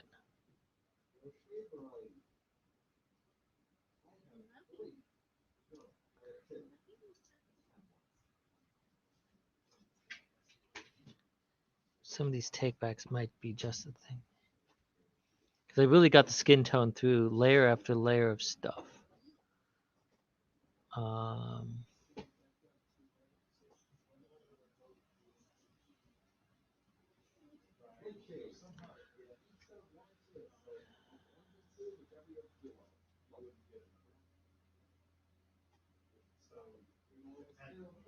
So, see, the thing that's bugging me is I know I had a ridge on one of these hands. And they're like, hey, I totally missed that.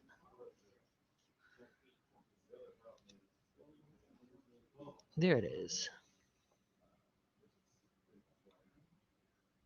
I'm actually going to mix a little bit of the two greens because one's too dark, the other one's too light.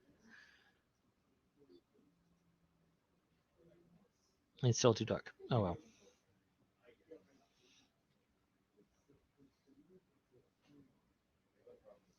Okay.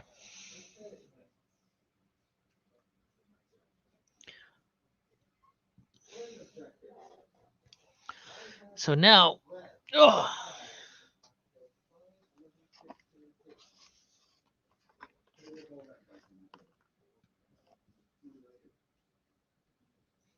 I'm gonna pull out some greedy gold for his bangles, because we still have that to do. Probably could have done a part 4 on this one, but I'm being stubborn.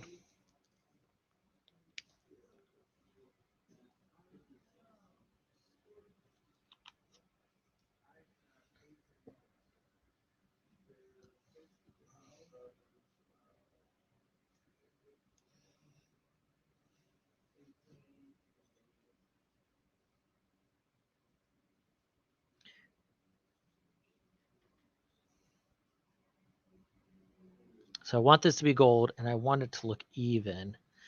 The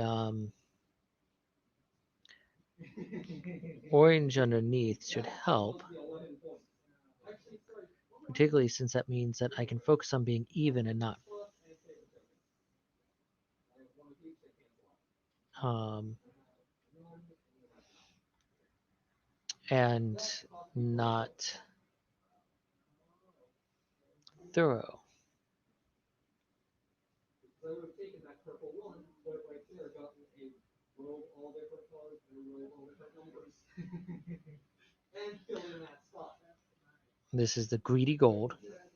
If I really wanted to make this shine, I could then gleam it with a little bit of the with another gold, with a brighter gold, because greedy gold is a little bit of a dark gold, which is I like for this particular model.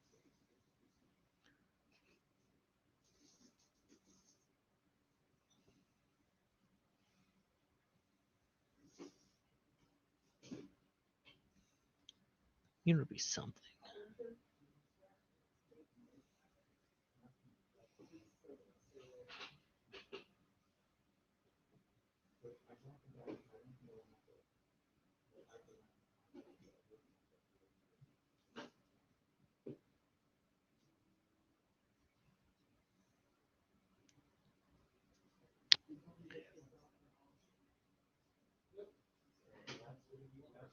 Yeah, that's right. I'm making just 2 of his fingers gold.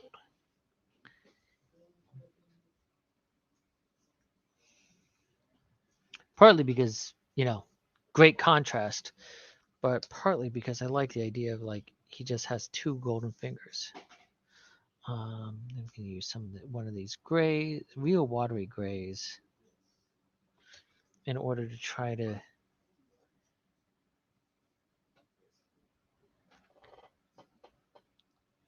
fade it. Oh, that's not working.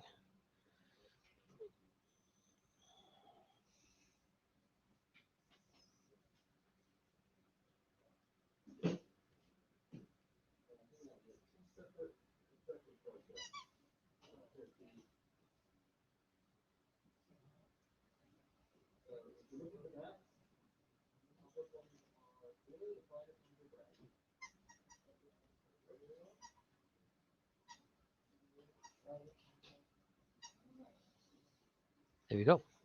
Okay.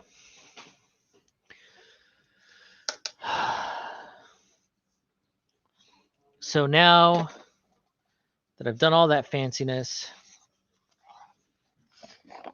to the washes. Green tone, strong tone,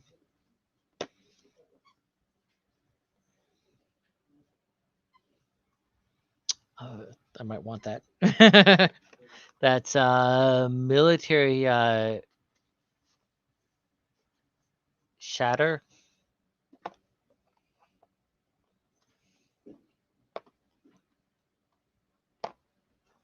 Maybe some red tone.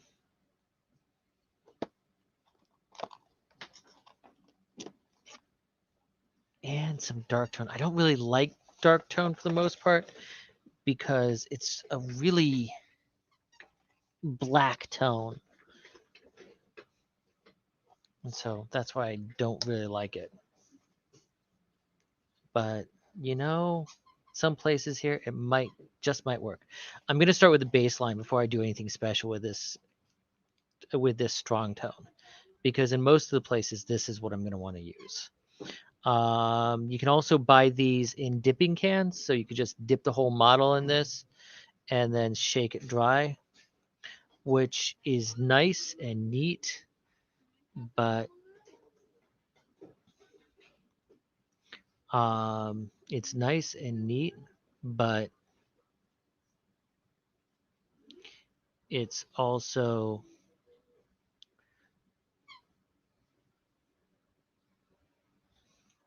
I find that it's not really precise. So what you do with these is that you kind of dab it and dip it along the grain of the areas you want to get with this in order to let it sink into the cracks. I'm starting with a strong tone because it's actually a relatively dark brown. Um, that I think will really help pull together the model. And you want to paint it along the cracks that you want to emphasize. So like I said, the dry brushing pulls out the high points in the belly button. Washes like inks and washes and things like that sink into the cracks and deepen the cracks. Um,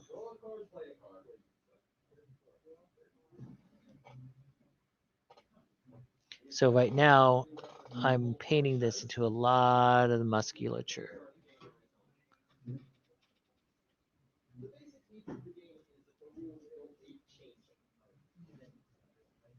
So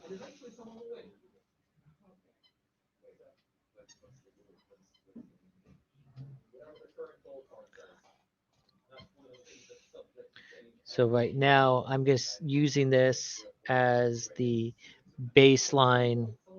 Um, the I just as a baseline for most of the skin tone is going to just use this dark tone. There's a reason why they when I bought the rack they have so many slots for this one.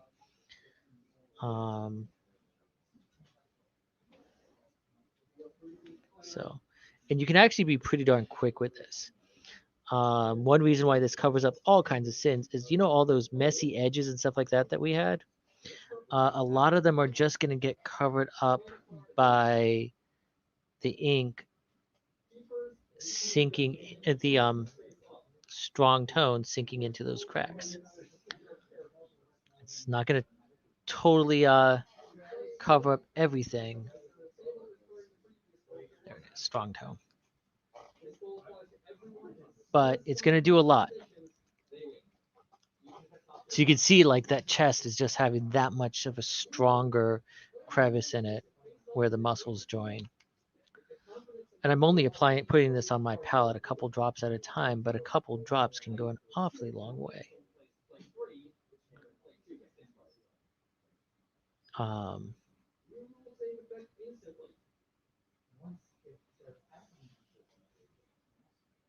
So then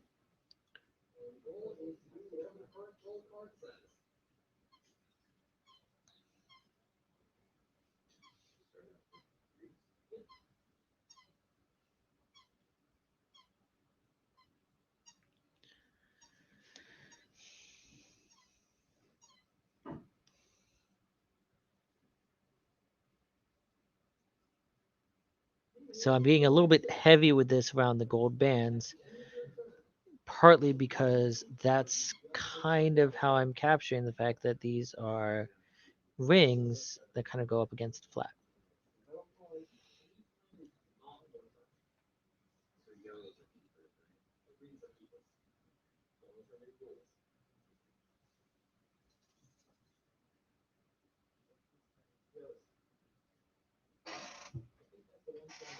So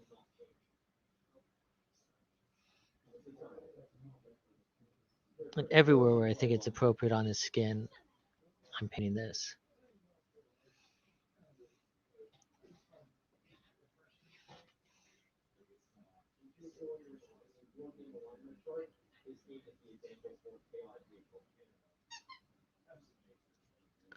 So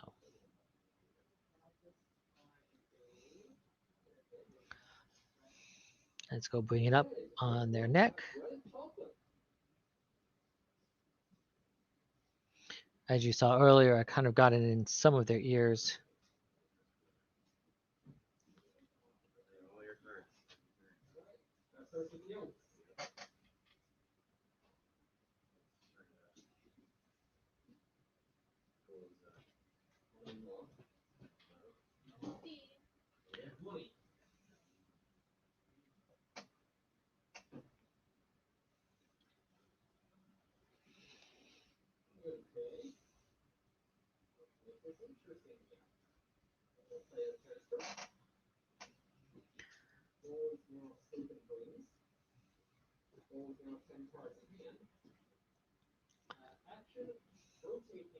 Everywhere where I think, you know, those cracks could be that much deeper, I'm hitting with this. The reason why I don't like the strong tone is the strong tone's almost a watered down black paint. Um,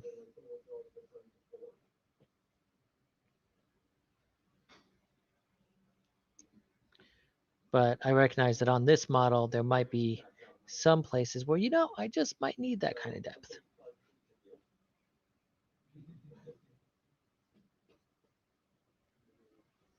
So poking this in between the different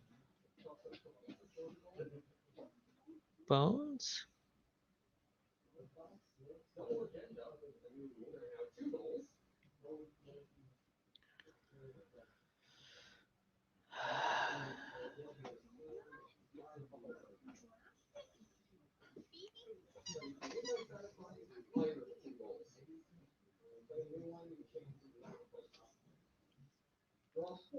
Drawing this down the hands. And I'm also going to actually bring it onto some of the claws.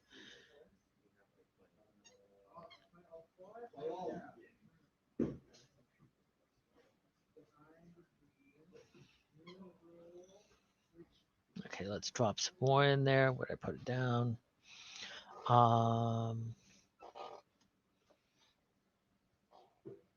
There it is.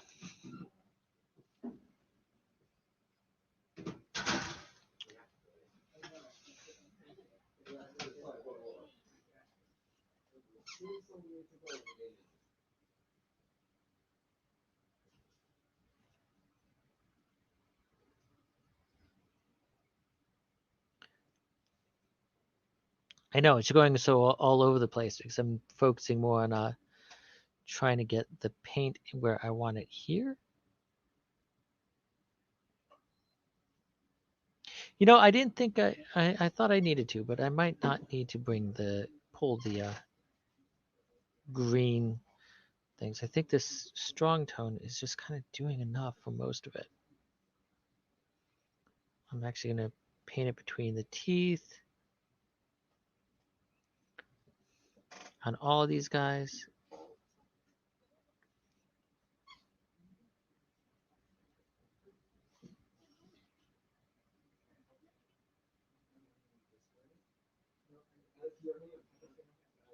Like I said, anywhere where I feel like the cracks need to be deeper.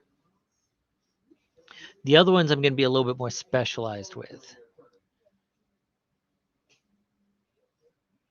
Because there's more specialized things that I'm doing with those. Okay.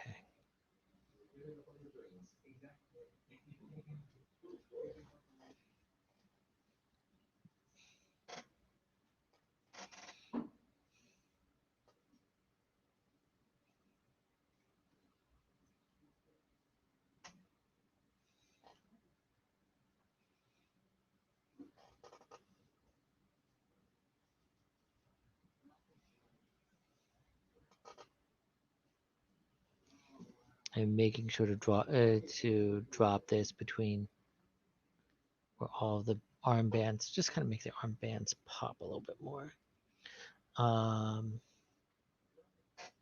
Yeah.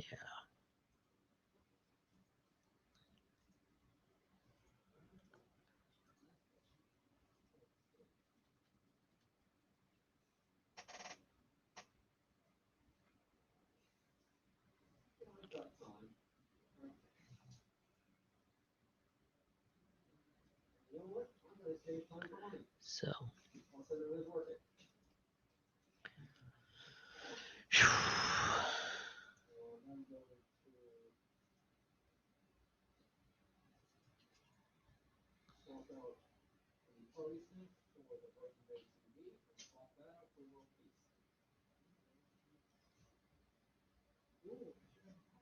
Okay.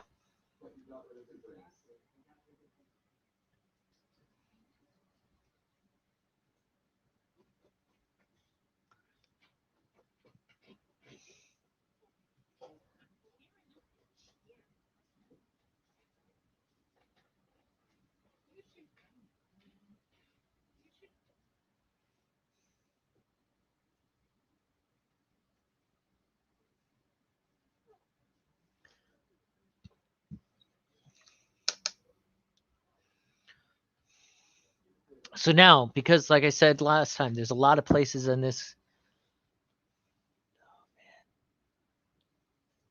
There's a lot of places on him. Of course, I'm saying this stuff, and then I'm dropping just a little bit more strong tone because I was looking at it. It's like, needs to be a little more in his teeth. So there's some areas on his skin that I kind of wanted to read like they were irritated and not doing too good.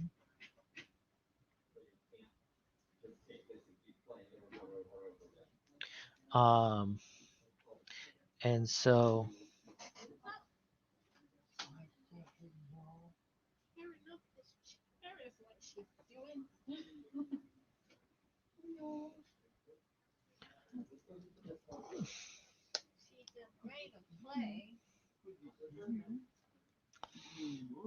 yeah, I know the puppy's ready to play, and I'm running over with this painting, so I'm not playing with her.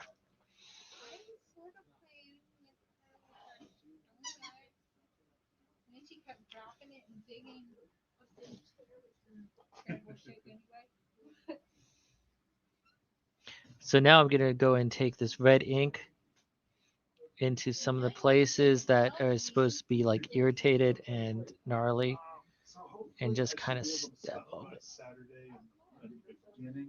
I don't know if I'll be able to play, but I definitely get something from the table and drop off some cash or whatever. Problem is, it's my friend's birthday Saturday. I don't know what she wants to do, so we'll figure it out. It would be nice if she would decide that, but she'd want to do it at her place.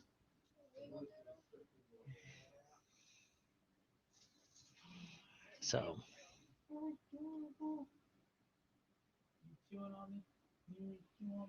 some of these irritated spots. We got some cute outfits for her. A little dragon and a pink berry. Aww. Well, guys, have fun. Take care. So Thanks for coming out. No problem.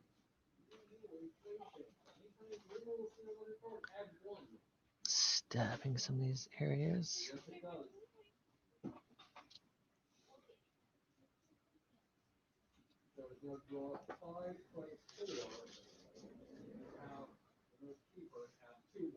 I am getting sloppy because I am getting hungry. So I'm just stippling in this red to try to just kind of get this red feel on a lot of these places.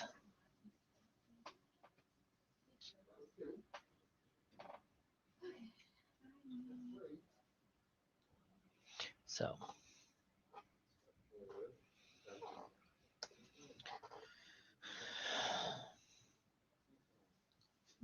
and like I said, sometimes painting is a give and take process. And see that eye right there? That one right there. I am not happy with how that terminated, so I'm going to go. I think I might have, last time I might have forgotten to do the take back on that.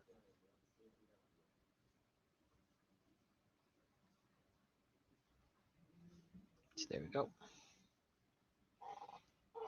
Give and take, give and take. But if the party comes into play, then it gets pumped up by two. Okay. Now I'm going to go and get this military shatter, whatever. Because that's supposed to give some tones on greens. So first I'm going to spread it out to make sure it does what I think it does, and it does. It's like a muddy thing, and I'm just stabbing in some of the places to give more greenish muscles. Because I mean, part of what I'm determining about this guy is that he's all messed up, and so you need a lot of variations in the color. It's not there's nothing that's going to be even. So like some of the more shallow areas, I'm hitting with this. You know, I'm gonna go some red down there. Clear it. Get back to the military shader.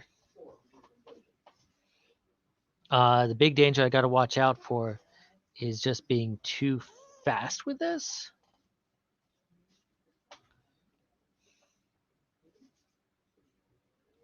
Because then all the wet would just kind of wet together, and that wouldn't be great. But I'm kind of stippling this in to try to get that blotchy look. Oh, there's another place where I might want the red. Boop, boop, boop, boop, boop.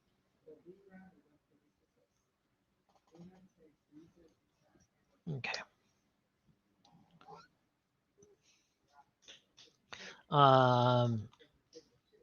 And then I am going to think about this. I need something for the to kind of pull out the detail in the loincloth. So I'm going to go back to the dark tone while I let other things dry, or the strong tone while I let other things dry. And I am going to start just putting this in the cracks of the loincloth. The dog found the ghost.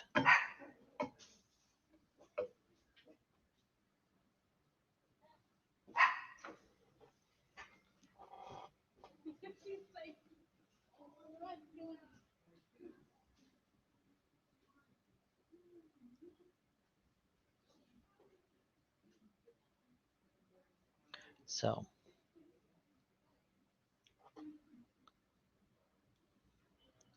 and stab it on these skulls because this is what's going to add a lot of the contrast for the skulls as it just kind of sinks into the cracks. My throat's starting to feel something.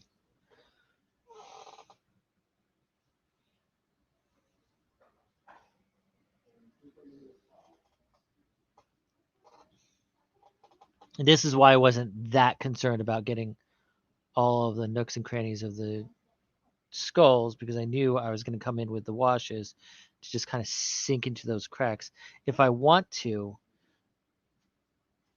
I can then go into the skulls and with color to kind of once again try to pull up details. But there's a lot where I kind of want a high contrast troll.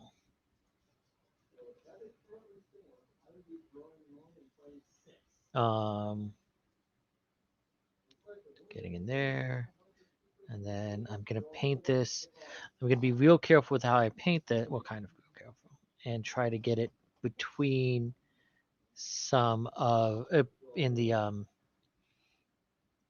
valleys between the lines. Just like when we were dry brushing, we want to try to make it look like there's no strokes. But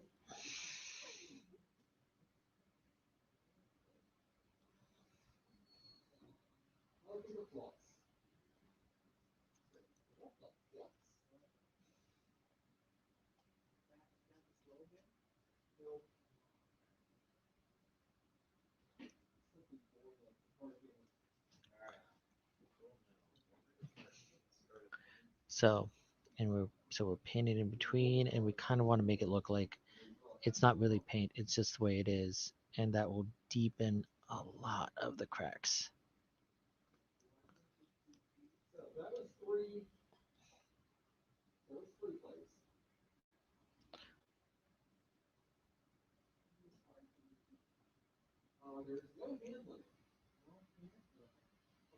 So,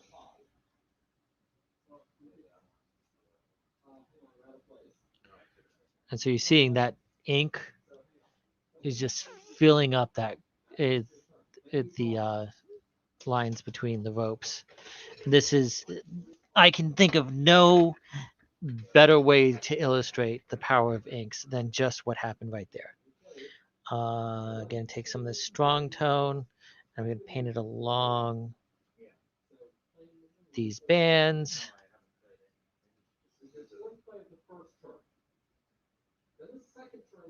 I know sometimes I'm just globbing this stuff on. Not great that I'm doing it that way, but you know.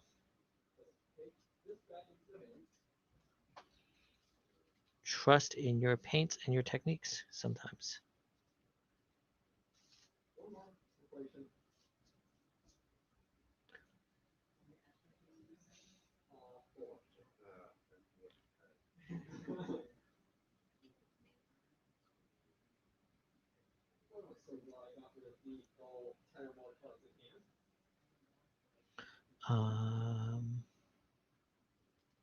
So then let's get here. Another thing I could do to add variation to some of these leathers is to use different colored inks.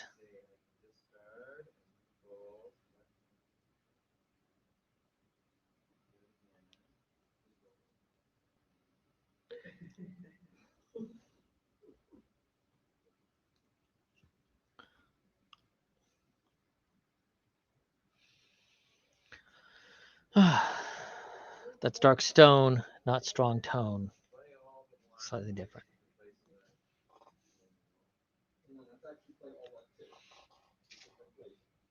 Dang, I've been going on for 2 hours on this one. So let's try to get it in there. Still keeping up some of the raised points. So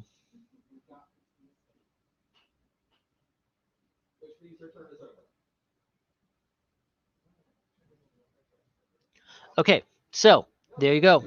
I'm gonna let this dry for a little bit, and then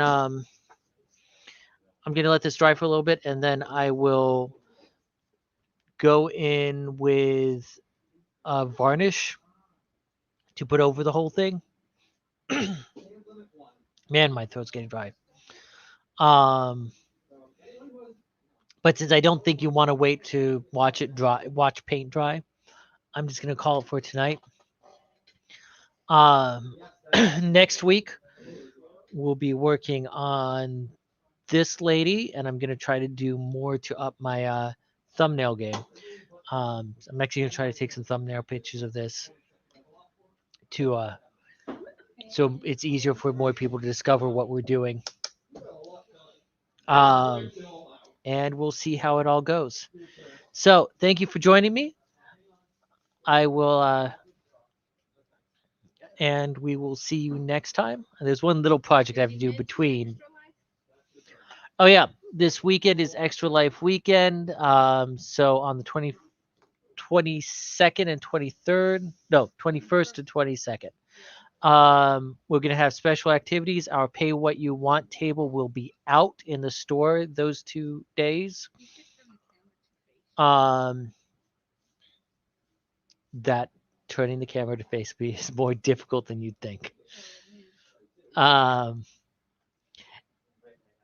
It will take. We'll have the Pay What You Want tables out for those 2 days, as well as on Sunday we're going to have an online charity D&D game where people can donate money to Extra Life in order to help the children. You'll get things in the store in the game, most popularly of which is going to be the most popular one is the to pay. You can pay for advantage for inspiration tokens that you can use throughout the game. So with no further ado, thank you for watching. You can like, subscribe, ring bells, give us hearts or whatever, all over the internet at 3 Gear Studios, and we will see you next time. Oh yeah, I had to unplug the mouse to charge the headsets. Yes, yes.